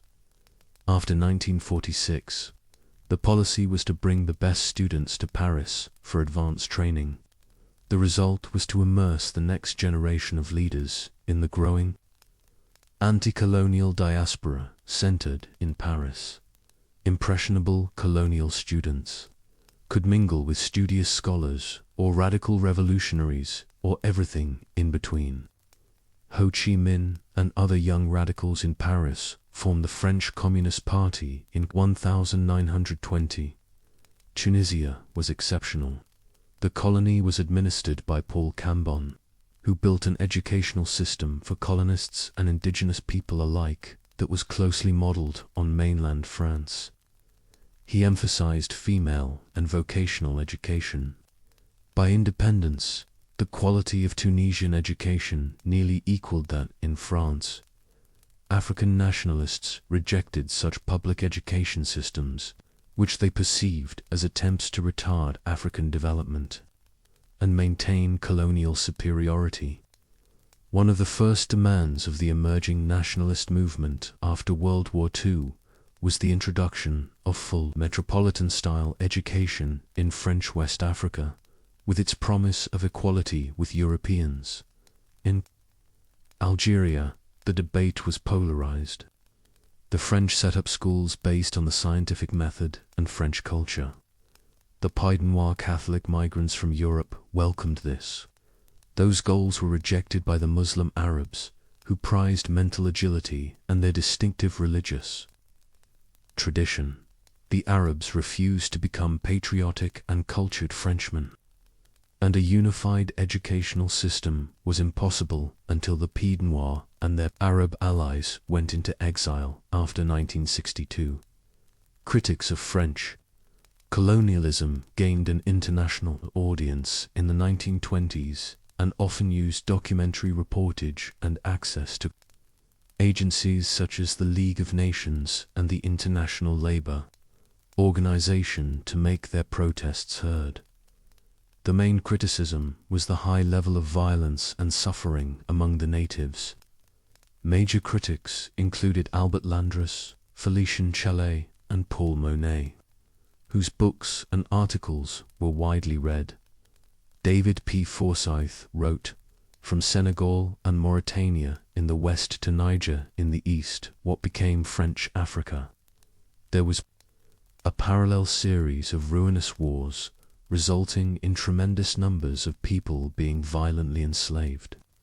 At the beginning of the 20th century, there may have been between 3 and 3.5 million slaves, representing over 30% of the total population within this sparsely populated region. In 1905, the French abolished slavery in most of French West Africa. From 1906 to 1911, over 1 million slaves in French West Africa fled from their masters to earlier homes.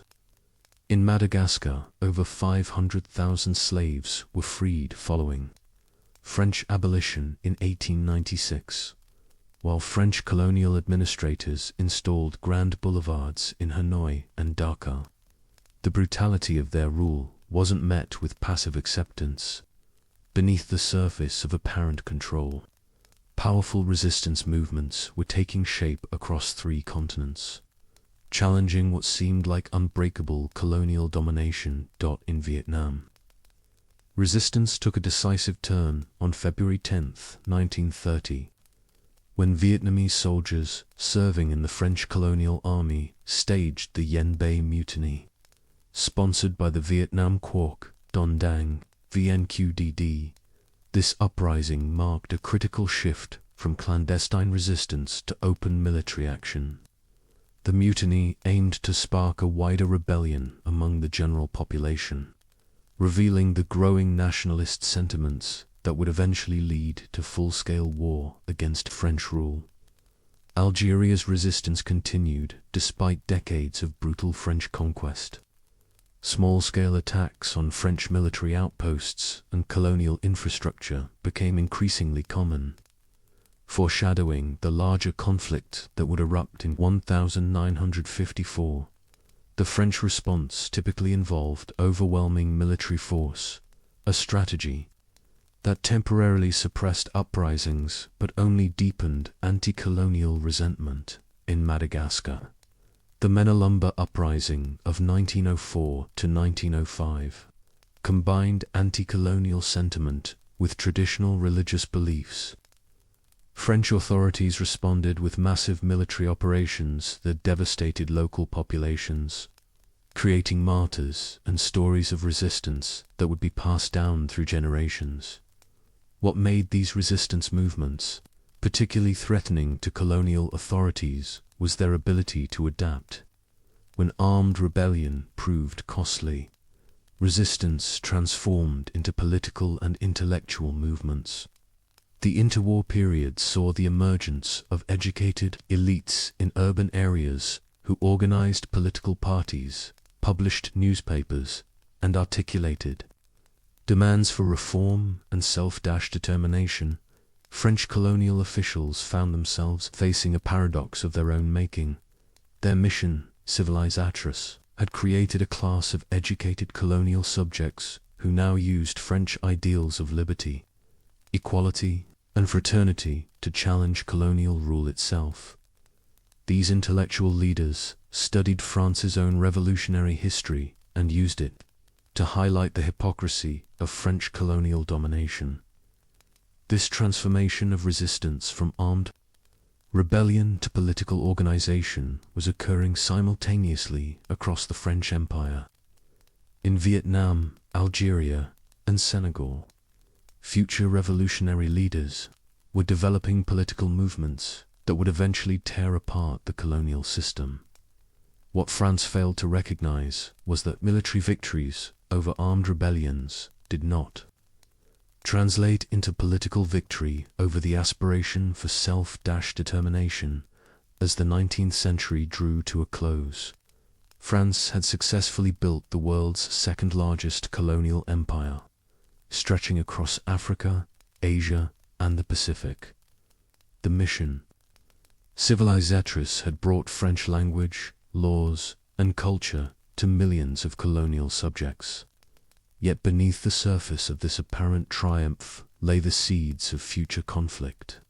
The very ideals that France claimed to represent liberty, equality, and fraternity were being turned against the colonial system by educated indigenous elites, who had learned them in French schools. The economic exploitation, cultural suppression, and political exclusion that characterized French colonial rule were creating resentments that would eventually explode into full-scale independence movements. As we close this third chapter of our French Empire series, we've witnessed how France rebuilt its imperial dreams after the humiliation of 1871, systematically conquering vast territories across Africa and Asia through a combination of military force, diplomatic maneuvering, and economic exploitation. We've seen how the mission civilisatrice was used to justify this expansion, even as it created the very educated elites who would eventually challenge French rule.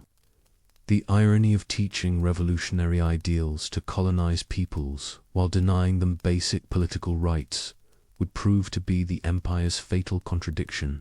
Rest well, dear listener, and join us next time as we explore how the trauma of two world wars would accelerate the collapse of this vast colonial edifice, beginning with the role of colonial troops in World War I and ending with the first major independence movements.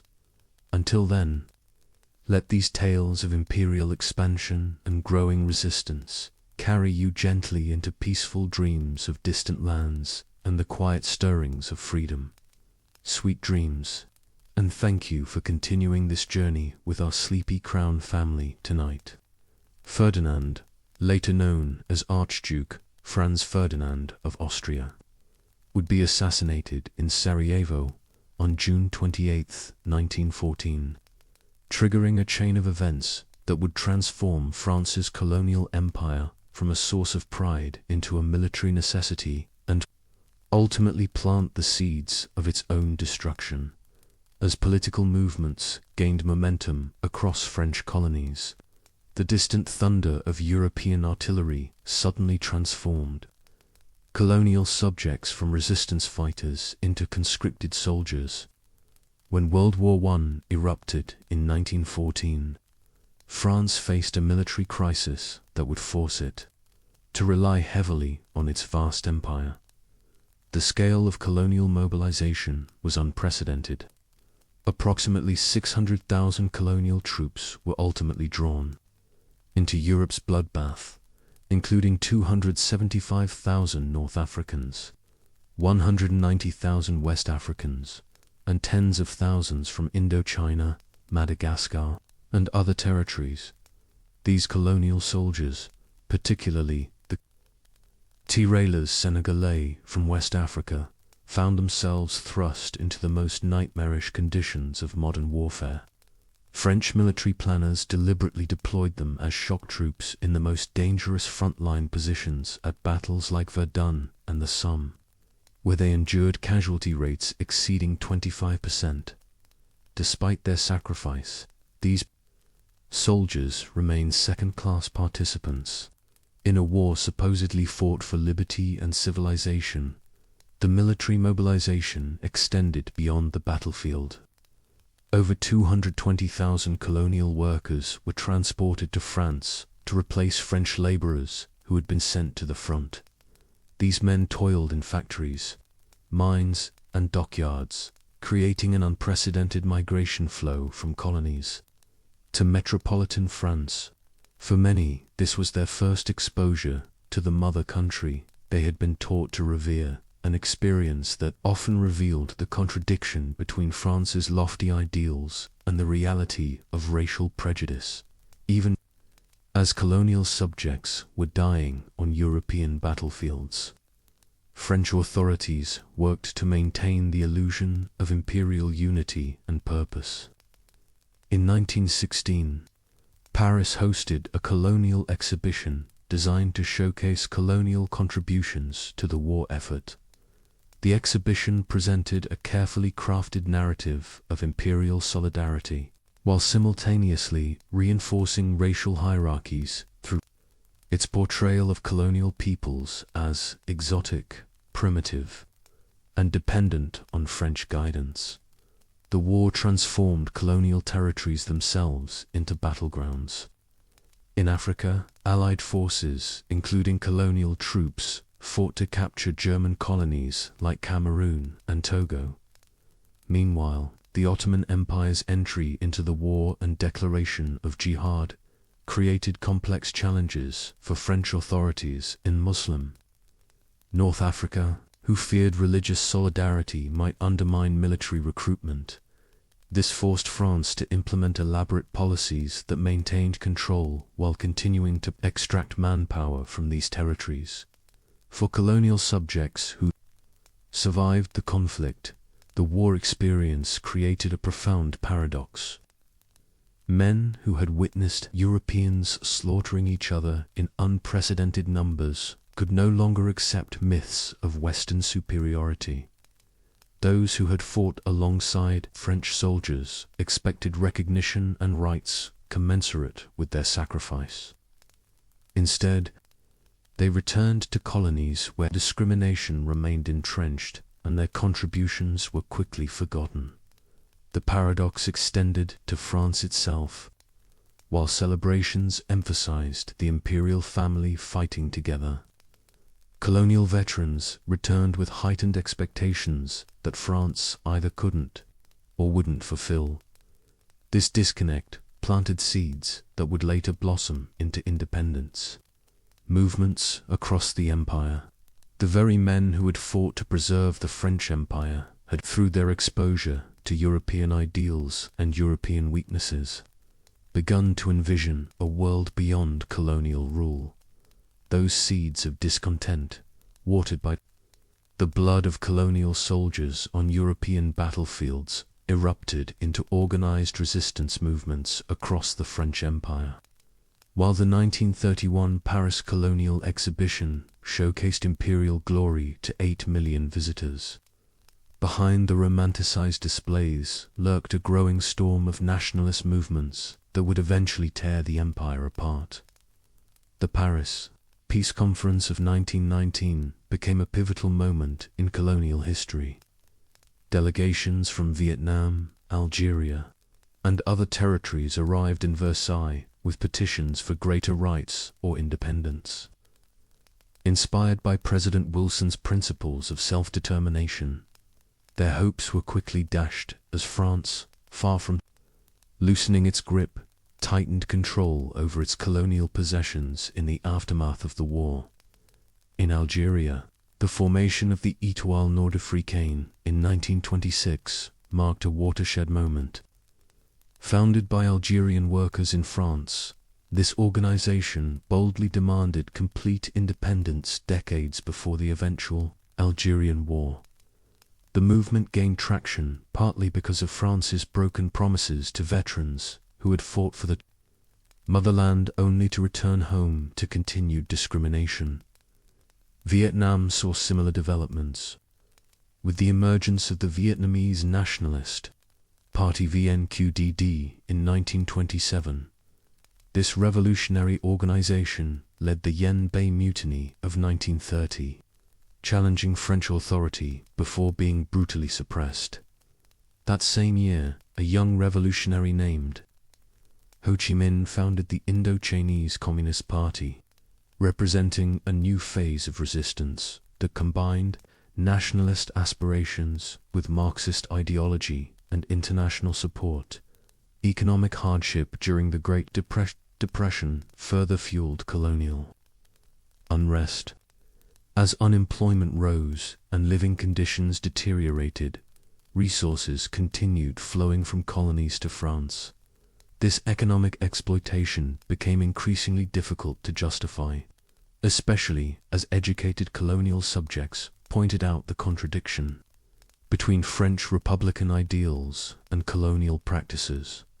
France made tentative gestures toward reform, particularly during the Popular Front government from 1936 to 1938.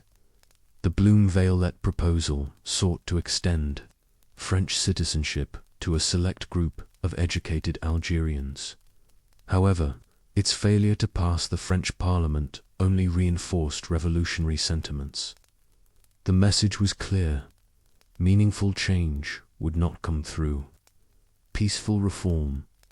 This lesson was brutally reinforced in Tunisia during 1937 to 1938, when French authorities killed 122 activists demanding constitutional reforms. The massacres demonstrated the limits of peaceful protest and the colonial system's resistance to meaningful change, pushing more activists toward revolutionary methods. Even as resistance intensified, France attempted to maintain the illusion of imperial harmony. The 1931 Paris Colonial Exhibition welcomed over 8 million visitors with elaborate pavilions showcasing romanticized versions of colonial cultures. Behind these facades, colonial subjects were categorized, studied, and displayed like exotic specimens, reinforcing racial hierarchies while masking growing unrest. As the decade ended, the contradictions of France's colonial project became increasingly apparent. The empire preached liberty while denying freedom, promised equality while enforcing racial hierarchies, and claimed brotherhood while meeting demands for rights with violence. These contradictions would become impossible to maintain after the Second World War, but their seeds were firmly planted in the interwar years. The collapse of France in May to June 1940 shattered the illusion of European invincibility across its colonial empire. As German tanks rolled through Paris, the French colonial system, built on the mythology of French military superiority, faced an existential crisis. How could colonial subjects continue to respect and fear a power that had surrendered in just 6 weeks? This question reverberated from the markets of Dakar to the rice paddies of Vietnam, fundamentally altering the relationship between France and its overseas territories. France's empire immediately fractured between competing loyalties. While the Vichy regime, under Marshal Pétain, maintained control over much of North and West Africa, Indochina, and Madagascar, General Charles de Gaulle established his Free French headquarters in London, declaring that France has lost a battle, but France has not lost the war. The colonial chess game began when Free French forces launched operations to seize strategic territories like Cameroon, French Equatorial Africa, and Syria from Vichy control. Japan's expansion in Asia created additional complications for French colonial authorities in Indochina.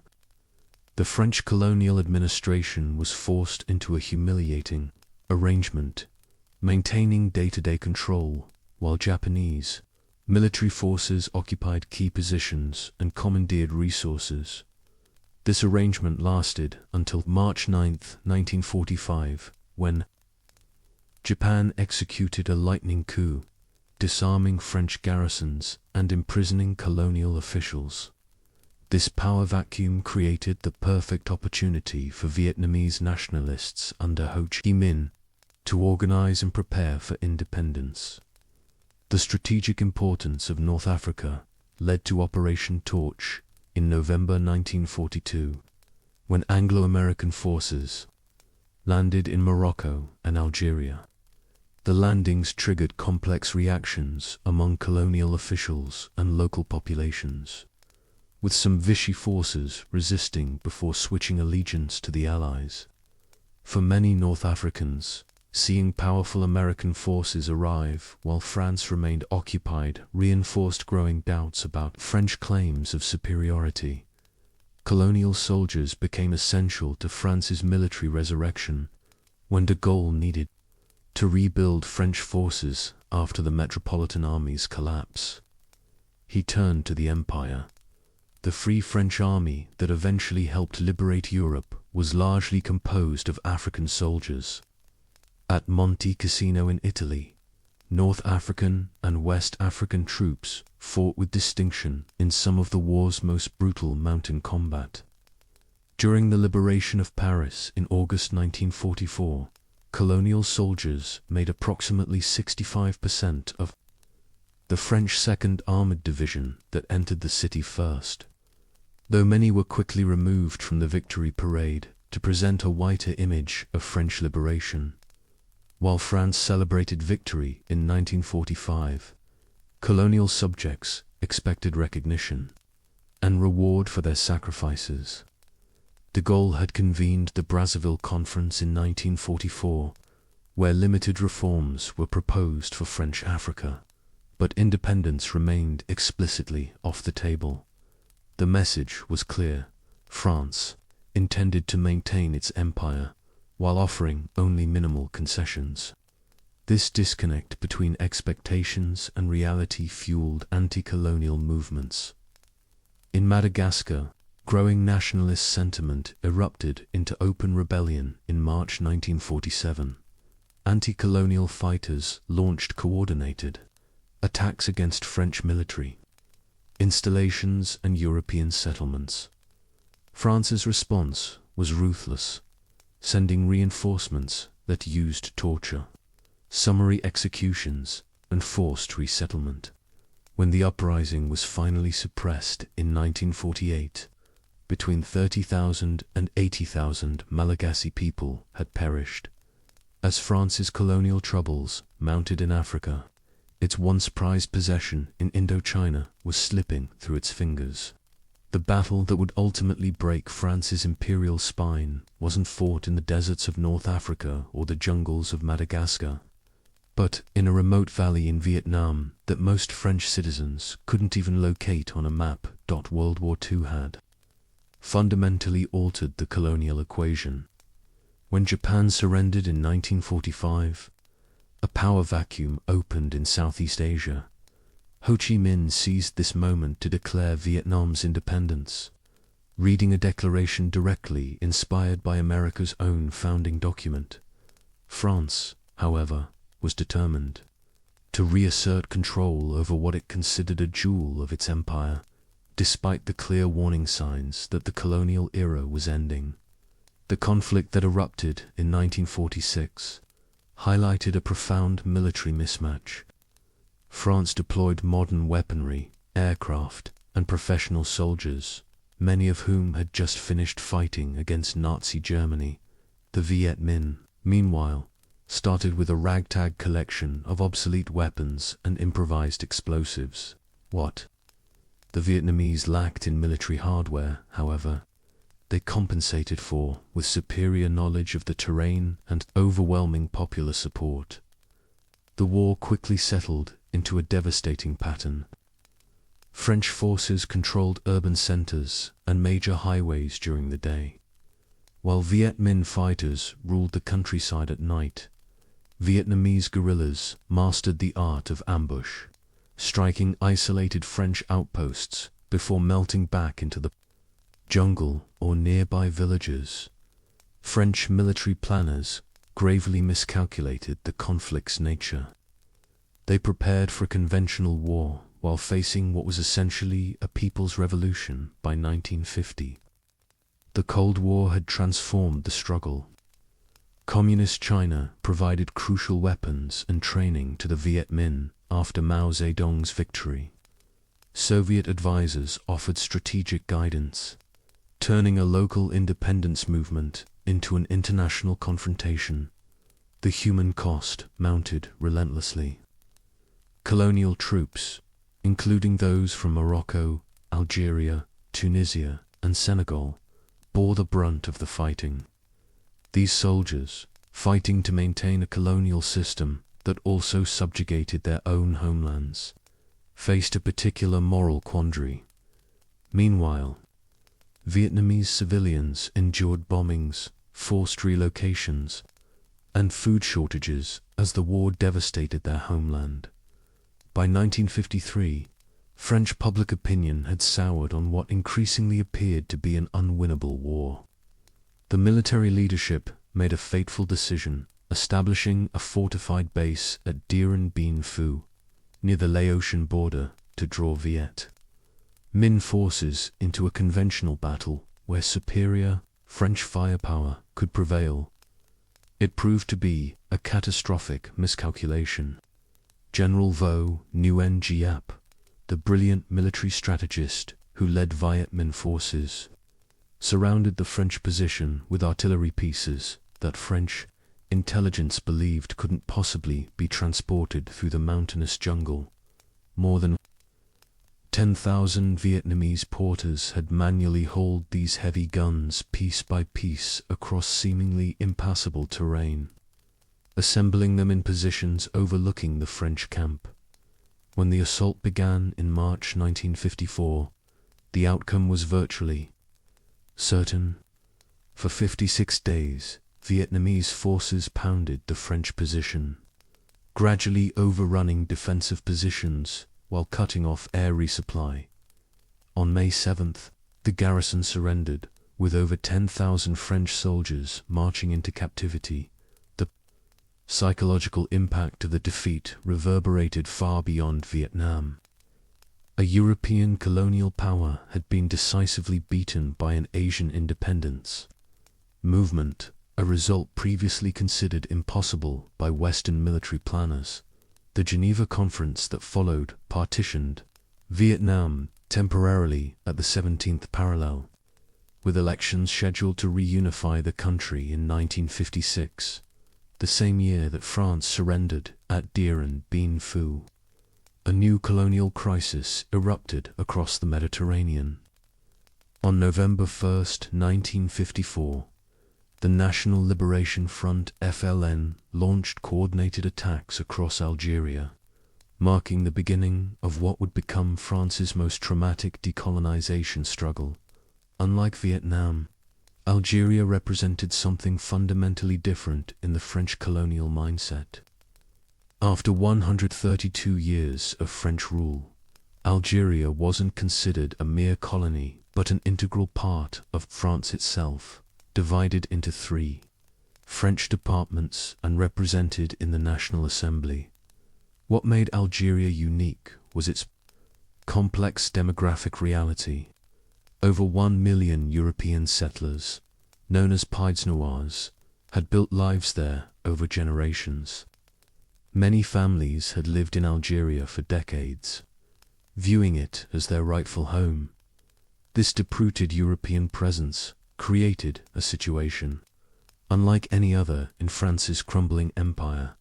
The French government's determination to keep Algeria French stemmed not just from strategic or economic considerations, but from the political impossibility of abandoning these French citizens. The conflict rapidly escalated into extraordinary brutality on both sides. The FLN employed guerrilla tactics, bombing cafes and public spaces frequented by Europeans while targeting Muslim Algerians they viewed as collaborators. The French military response was equally harsh, deploying massive force and controversial counterinsurgency techniques. Between 1954 and 1962, approximately 300,000 Algerians and 25,000 French died in the fighting, though exact figures remain disputed. The Battle of Algiers in 1956 to 1957 epitomized the conflict's intensity. When the FLN launched a bombing campaign in Algiers' European quarter, French authorities granted extraordinary powers to the 10th Parachute Division under General Jacques Massu. They systematically sealed off the Cosba, the city's Muslim quarter, using checkpoints, identity papers, and house-to-house searches to dismantle the FLN network. This brutal urban counterinsurgency campaign included widespread torture, disappearances, and summary executions. Though militarily successful, the methods used created lasting trauma and damaged France's international reputation. By 1958, the Algerian conflict had destabilized France itself. The Fourth Republic collapsed amid fears of military coup, bringing World War II hero Charles de Gaulle back to power. Initially ambiguous about his intentions, de Gaulle promised to keep French Algeria while beginning to recognize the inevitability of Algerian self-determination. This realization put him on a collision course with the Pieds-Noirs and elements of the military who had championed his return.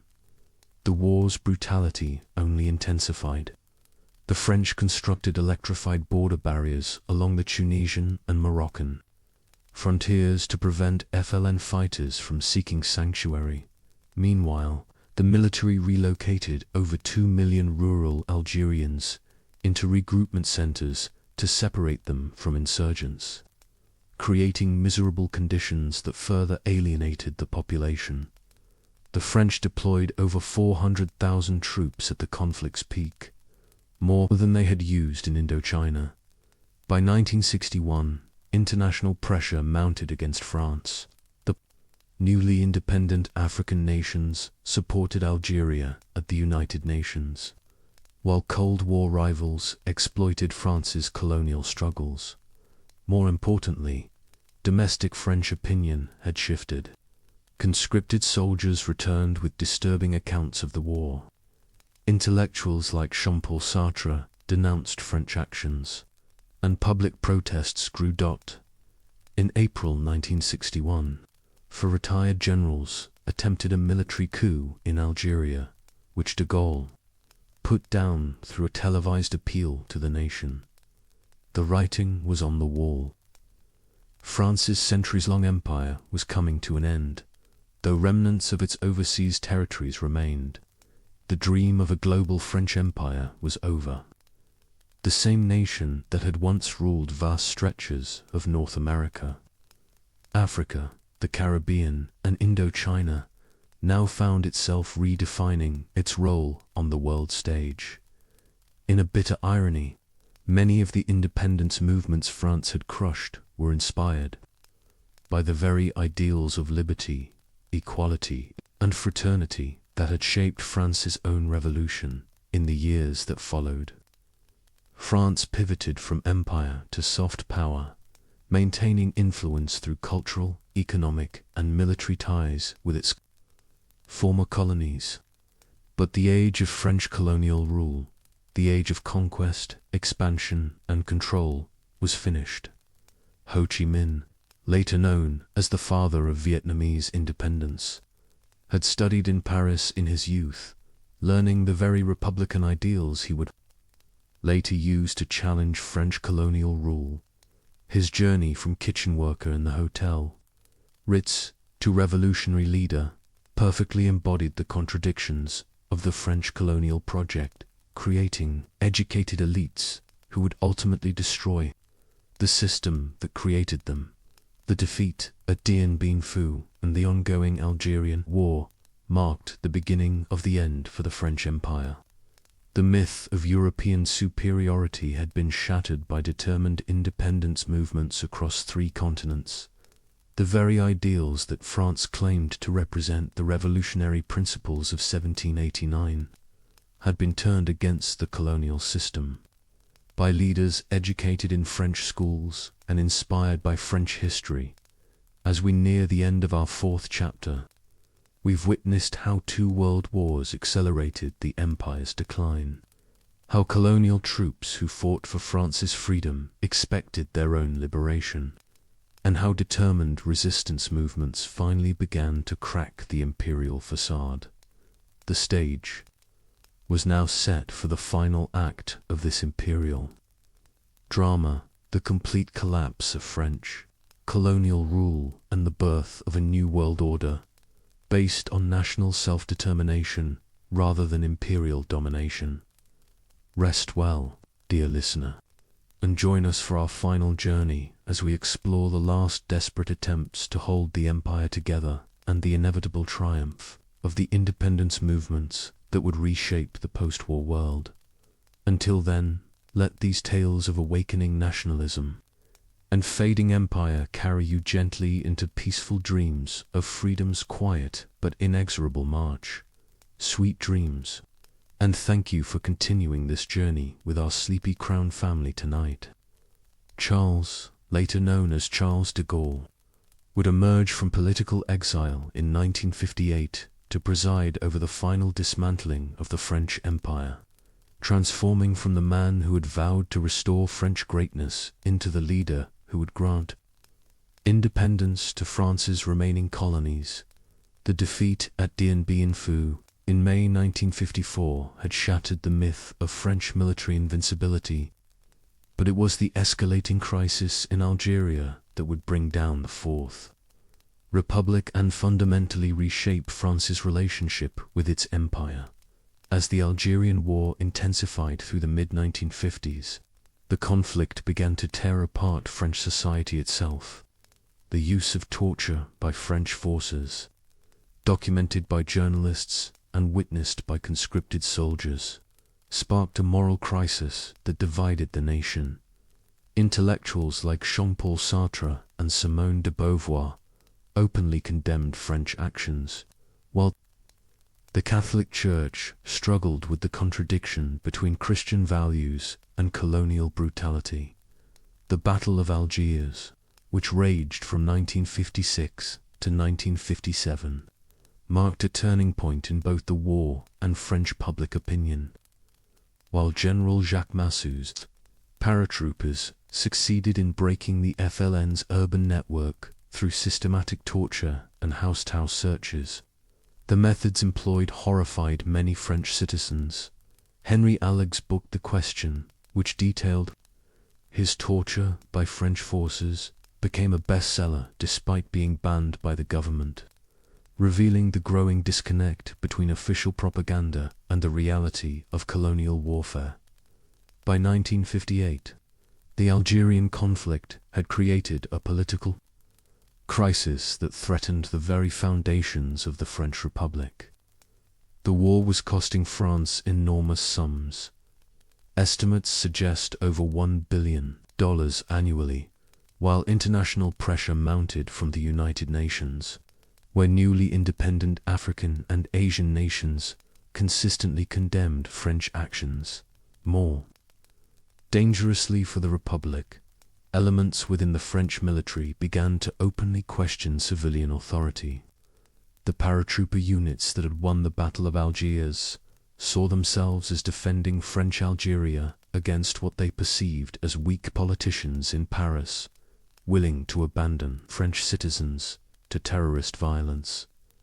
The crisis came to a head on May 13, 1958, when French settlers and military officers in Algiers staged a revolt, seizing government buildings and demanding that General Jacques Massu be given emergency powers to govern Algeria. More ominously, rumors spread that paratroop units were preparing to launch Operation Resurrection, a military coup that would seize Paris and install a government committed to keeping Algeria French. Faced with the prospect of civil war, French politicians turned to the one figure they believed could restore order and preserve the Republic. Charles de Gaulle, the hero of World War II, who had been living in self-imposed exile since 1946. De Gaulle's return to power was dramatic and carefully orchestrated. On May 15th, he issued a cryptic statement: "I am ready to assume the powers of the Republic." Behind the scenes, he negotiated with politicians while maintaining contact with military commanders in Algeria. The general presented himself as the only alternative to military dictatorship, though his true intentions regarding Algeria remained deliberately ambiguous. On June 1st, 1958, the National Assembly voted to invest de Gaulle with emergency powers for 6 months, effectively ending the Fourth Republic. His first public appearance was in Algiers, where he addressed a massive crowd of settlers with the carefully calculated phrase, "Je vous ai compris," "I have understood you." The crowd interpreted this as a commitment to French Algeria, but de Gaulle had deliberately avoided making any specific promises. In private, he was already beginning to understand that Algeria's independence was inevitable. De Gaulle's gradual evolution on Algeria reflected his pragmatic assessment of France's changing position in the world. The general recognized that the colonial era was ending and that France needed to adapt to survive as a major power. The costs of the Algerian War were becoming unsustainable, not just financially, but diplomatically and morally. France's image was being damaged internationally, while the conflict was preventing French participation in the emerging European economic community and NATO alliance systems. More fundamentally, de Gaulle understood that demography was destiny. The Muslim population of Algeria was growing rapidly and would soon outnumber Europeans by an overwhelming margin. No amount of military force could indefinitely suppress the aspirations of 9 million Muslims for self-determination, yet de Gaulle had to proceed carefully. The military officers and settlers who had brought him to power expected him to preserve French Algeria. Any sudden reversal would likely trigger the very military coup he had been brought in to prevent. The general's strategy was to gradually prepare French public opinion for Algeria's independence while building the constitutional framework for a strong Fifth Republic that could survive the shock of Onization. The new constitution, approved by referendum in September 1958, created a powerful presidency with extensive emergency powers, a system designed to withstand the political upheavals that would accompany the end of empire. De Gaulle's first major move came in September 1959, when he announced his policy of self-determination for Algeria. In a carefully crafted television address, he outlined 3 options for Algeria's future: complete independence, full integration with France, or self-government in association with France. This speech marked the beginning of the end for French Algeria, though de Gaulle was careful not to explicitly endorse independence. The reaction was immediate and violent. Settler organizations denounced de Gaulle as a traitor, while FLN leaders welcomed the acknowledgement of their right to self-determination. More dangerously, military commanders in Algeria began to organize opposition to what they saw as a betrayal of their sacrifices and the abandonment of French citizens.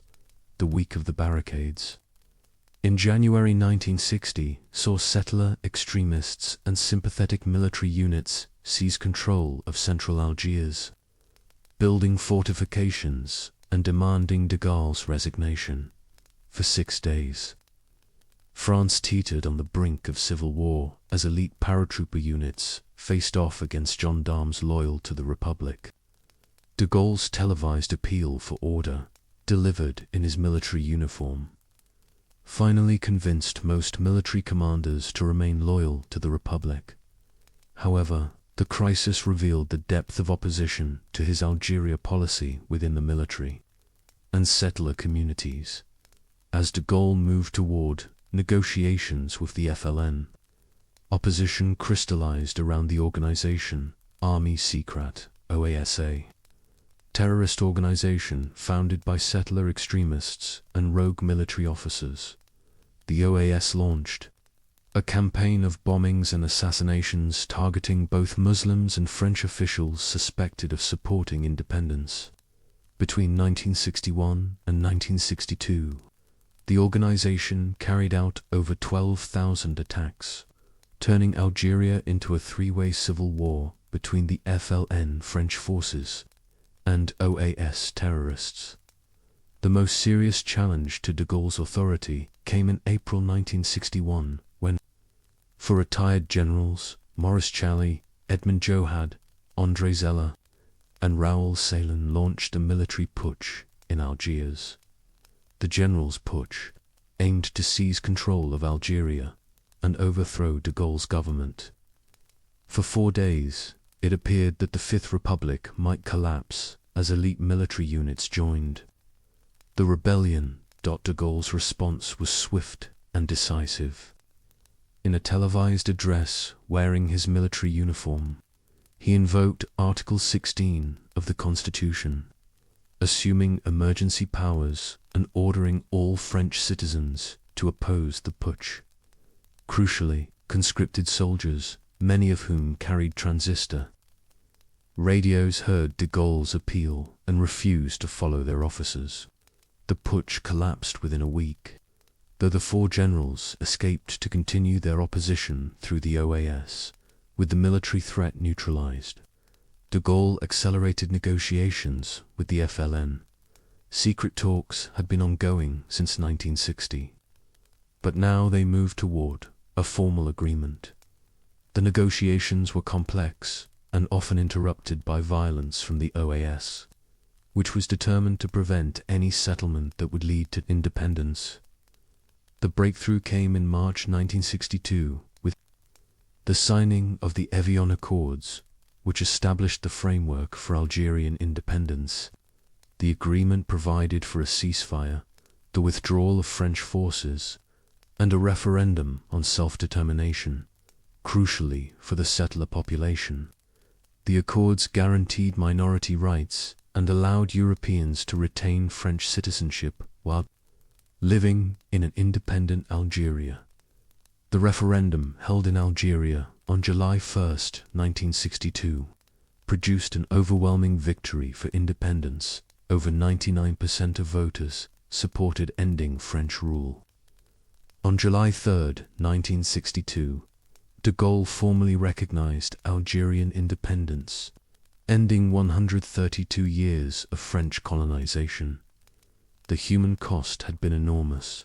Estimates suggest that between 400,000 and 1 million Algerians died during the 8-year war, while French military deaths numbered around 25,000. Perhaps more immediately traumatic for France was the exodus of the Pied-Noir population. Within months of independence, over 900,000 European settlers fled Algeria for France, the largest population movement in European history since World War II. These refugees, many of whom had lived in Algeria for generations, arrived in France feeling betrayed by de Gaulle and abandoned by the metropole. Their integration into French society would take decades and leave lasting political scars, while the Algerian drama dominated headlines. De Gaulle was simultaneously overseeing the independence of France's sub-Saharan African colonies. The process here was more peaceful but equally transformative. The Fifth Republic's constitution had established the French community, a federal system designed to maintain ties between France and its African territories while granting them greater autonomy. However, the community proved to be a transitional arrangement rather than a permanent solution. The winds of change blowing across Africa, accelerated by the independence of Ghana in 1957 and Guinea in 1958, made full independence inevitable. Guinea's dramatic rejection of the French community in 1958, led by Sékou Touré's famous declaration that his people preferred poverty in freedom to riches in slavery, demonstrated that Africans would no longer accept subordinate status within French-designed frameworks. De Gaulle's vindictive response to Guinea's choice, including the immediate withdrawal of all French personnel and equipment, backfired by encouraging other African leaders to seek complete independence rather than risk similar punishment. Throughout 1960, later dubbed the Year of Africa, France granted independence to 14 of its African colonies: Cameroon, Togo, Madagascar, Dahomey Benin, Upper Volta, Burkina Faso, Ivory Coast, Chad, Central African Republic, Republic of the Congo, Gabon, Mali, Mauritania, Niger, and Senegal. This rapid decolonization was managed more smoothly than the Algerian crisis, partly because there were fewer European settlers in sub-Saharan Africa, and partly because de Gaulle moved proactively rather than being forced to react to armed rebellion. The independence process typically involved negotiations between French officials and African political leaders, many of whom had been educated in France and maintained close ties to French political and business networks. This created the foundation for what would later be called Francafrique, a system of continued French influence in Africa based on economic, military, and political cooperation agreements, rather than direct colonial rule. Key figures in this transition included Léopold Sédar Senghor in Senegal, Félix Houphouët-Boigny in Ivory Coast, and Omar Bongo in Gabon, leaders who combined advocacy for independence with continued cooperation with France. The arrangements typically included defense agreements allowing French military intervention, economic accords maintaining French business interests, and cultural programs preserving the French language and educational systems. While critics would later argue that these agreements represented neocolonialism, they provided a face-saving way for France to retreat from empire while maintaining significant influence in its former colonies. The transition also preserved French access to strategic resources, particularly uranium from Niger and oil from Gabon, which would prove crucial for France's nuclear program and energy independence. In Indochina, the Geneva Accords of 1954 had already ended French rule, but the division of Vietnam at the 17th parallel created new complications. The United States gradually replaced France as the Western power most involved in Southeast Asian affairs, leading eventually to the Vietnam War of the 1960s and 1970s. France maintained limited influence in Cambodia and Laos, where traditional monarchies provided some continuity with the colonial period.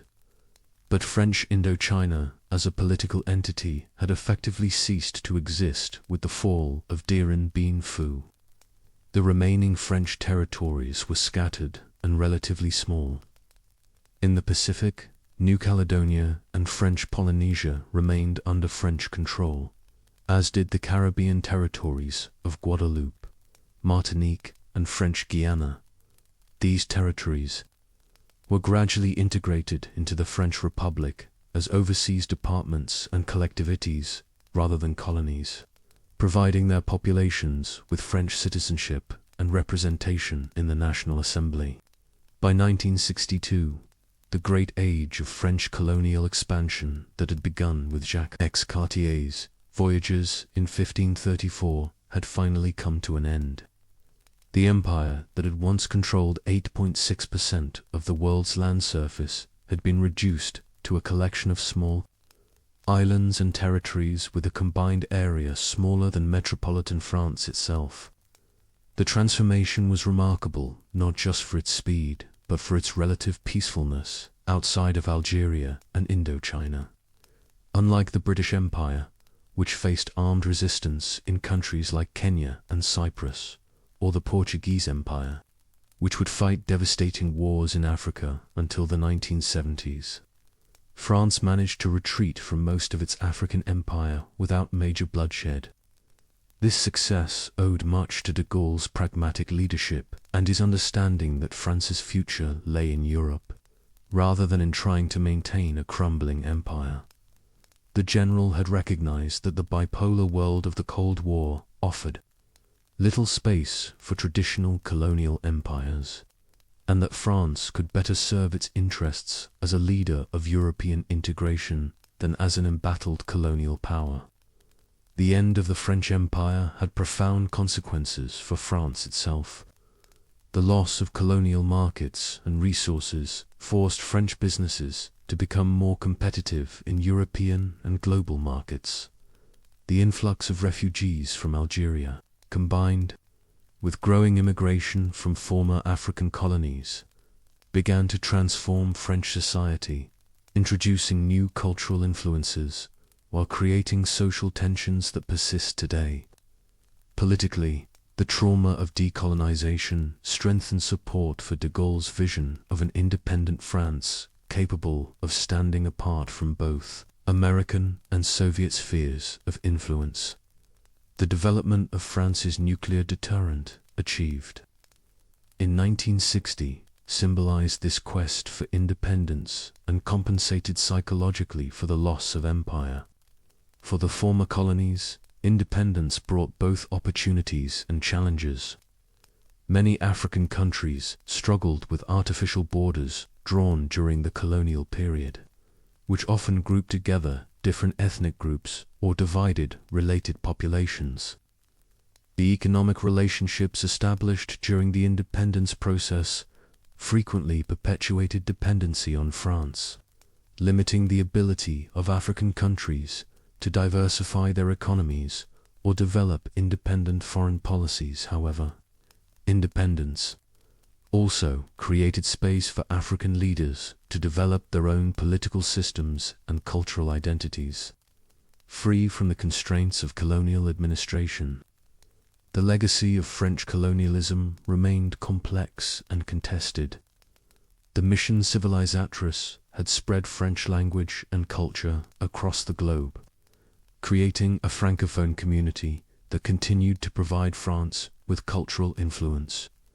French educational systems had produced generations of African and Asian leaders who, despite often opposing French rule, had been profoundly influenced by French intellectual traditions. At the same time, the violence and exploitation inherent in colonial rule left deep scars in societies across Africa and Asia. The arbitrary borders, economic distortions, and cultural disruptions caused by colonialism continued to shape post-independence politics and development. The Algerian War, in particular, left a legacy of trauma on both sides of the Mediterranean, influencing French politics and Algerian society for decades to come. As de Gaulle consolidated his position as president of the Fifth Republic, he worked to redefine France's role in the world. Rather than lamenting the loss of empire, he embraced the vision of France as a European leader and global advocate for national independence. His withdrawal from NATO's integrated command structure in 1966 and his support for Third World liberation movements represented attempts to position France as an alternative to the superpowers. The general's famous call for a Europe from the Atlantic to the Urals envisioned a continent free from both American and Soviet domination, with France playing a central role in this transformation. This Gaullist vision would shape French foreign policy for decades, influencing everything from France's approach to European integration to its relationships with former colonies and developing countries. The end of the French Empire also marked the beginning of new forms of international engagement. French cultural institutions like the Alliance Francaise and French International media organizations worked to maintain French influence through soft power rather than military force. Development aid programs, initially focused on former colonies but gradually expanded globally, represented another avenue for French influence in the post-colonial world. Military cooperation. Agreements with African countries provided a new model for intervention that was less costly and controversial than maintaining permanent colonies. Yet challenges remained. The persistence of economic inequality between France and its former colonies created ongoing tensions, while new forms of migration brought colonial histories into metropolitan France in unprecedented ways. The memory of empire continued to influence French domestic politics, particularly regarding immigration and national identity. Debates over the positive role of colonialism, the integration of immigrant communities, and France's responsibilities toward former colonies reflected the ongoing difficulty of coming to terms with the imperial past. Young people whose grandparents had been colonial subjects now lived as French citizens, creating new questions about what it meant to be French in a post-imperial age. The rise of Islamic fundamentalism in some former colonies, particularly Algeria, created new security challenges that echoed colonial-era conflicts while taking on distinctly contemporary forms. As the 20th century progressed, historians began to reassess the French colonial experience, moving beyond simple narratives of civilizing mission or anti-colonial resistance to explore the complex interactions between colonizers and colonized. New scholarship revealed the extent to which colonial subjects had agency in shaping their own destinies. Even under conditions of extreme oppression, the contributions of colonial soldiers to France's liberation during World War II gained greater recognition, leading to long overdue acknowledgement of their sacrifices and, in some cases, pension adjustments. At the same time, the scale of violence and exploitation involved in colonial conquest and administration became better documented, leading to calls for official acknowledgement and even reparations.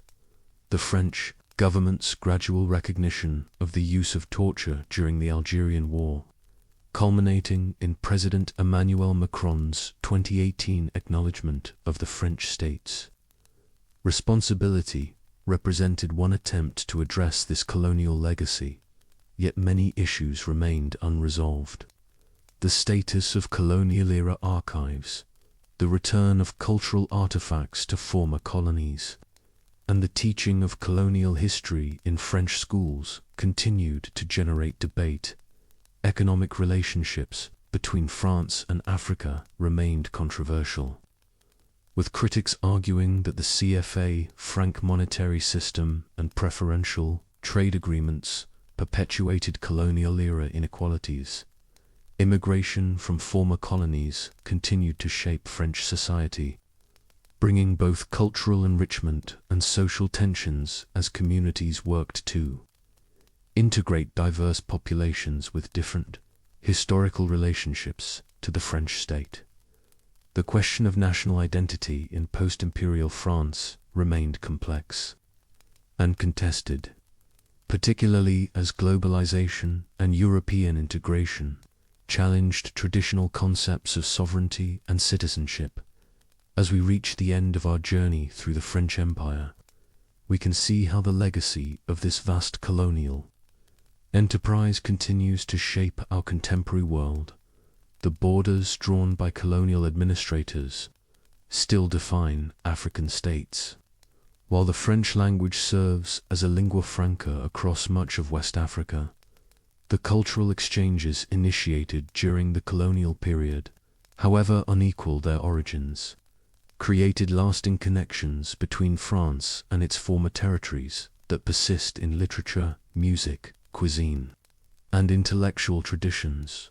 The political and economic relationships established during decolonization continue to evolve, sometimes reinforcing dependency, but also creating opportunities for cooperation and mutual benefit.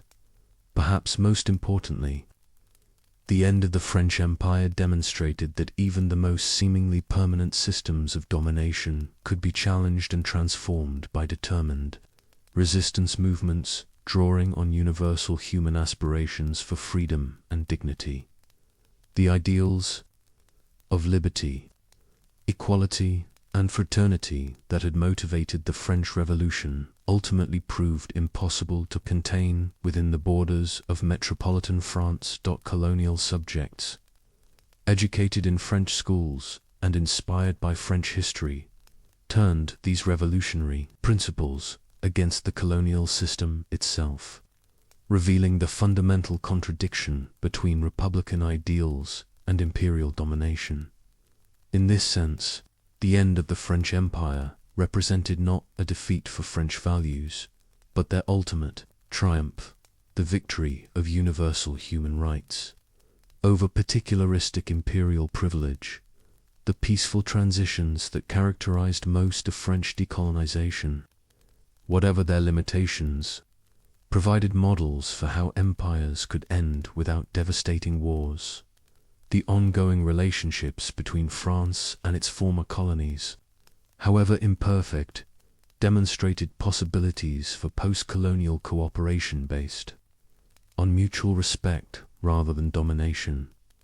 As we drift towards sleep, we can reflect on this epic tale of exploration, conquest, resistance, and liberation that spans more than 4 centuries of human history. From Jacques Cartier's first encounters with indigenous peoples in the Gulf of St. Lawrence to Charles de Gaulle's recognition of Algerian independence, we have witnessed the complete cycle of imperial rise and fall. We have seen how the quest for spices and furs grew into a global empire, how revolutionary ideals both justified and ultimately undermined colonial rule, and how the determination of colonized peoples to control their own destinies proved stronger than any military force. The French Empire, like all empires, was built on a fundamental contradiction: the attempt to extend the benefits of civilization to other peoples while denying them the fundamental right to govern themselves. That this contradiction eventually proved unsustainable offers hope that other forms of domination and exploitation can also be overcome by human courage and determination. The voices of resistance that echoed from the mountains of Algeria to the jungles of Vietnam remind us that the aspiration for freedom is universal and ultimately irrepressible. The complex legacies of empire, both positive and negative, continue to shape our interconnected world, reminding us of both the costs of domination and the possibilities of cooperation among peoples and cultures. As you rest tonight, let these stories of distant shores and departed empires carry you gently toward dreams of a world where the dignity and freedom of all peoples are respected and protected. The French Empire has ended, but the human journey toward justice and equality continues, guided by the same universal values that ultimately brought down the colonial system itself. Sleep well, dear listener, and thank you for joining us on this complete journey through the rise and fall of the French Empire. Until we meet again in our next historical adventure, sweet dreams from all of us in the Sleepy Crown family. Thank you for joining us through all 5 parts of our French Empire series. From Jacques Cartier's first voyage in 1534 to Algeria's independence in 1962, we've traveled together through 428 years of imperial history, witnessing the complete cycle of expansion, conquest, resistance, and liberation. We hope these gentle tales have provided both peaceful sleep and deeper understanding of how empires shaped our modern world. If you enjoyed this series, please consider sharing it with others who might appreciate these soothing historical journeys. Sweet dreams. And until our next adventure together, rest well knowing that the human spirit's quest for freedom and dignity ultimately triumphs over all forms of domination. From all of us at Sleepy Crown, good night.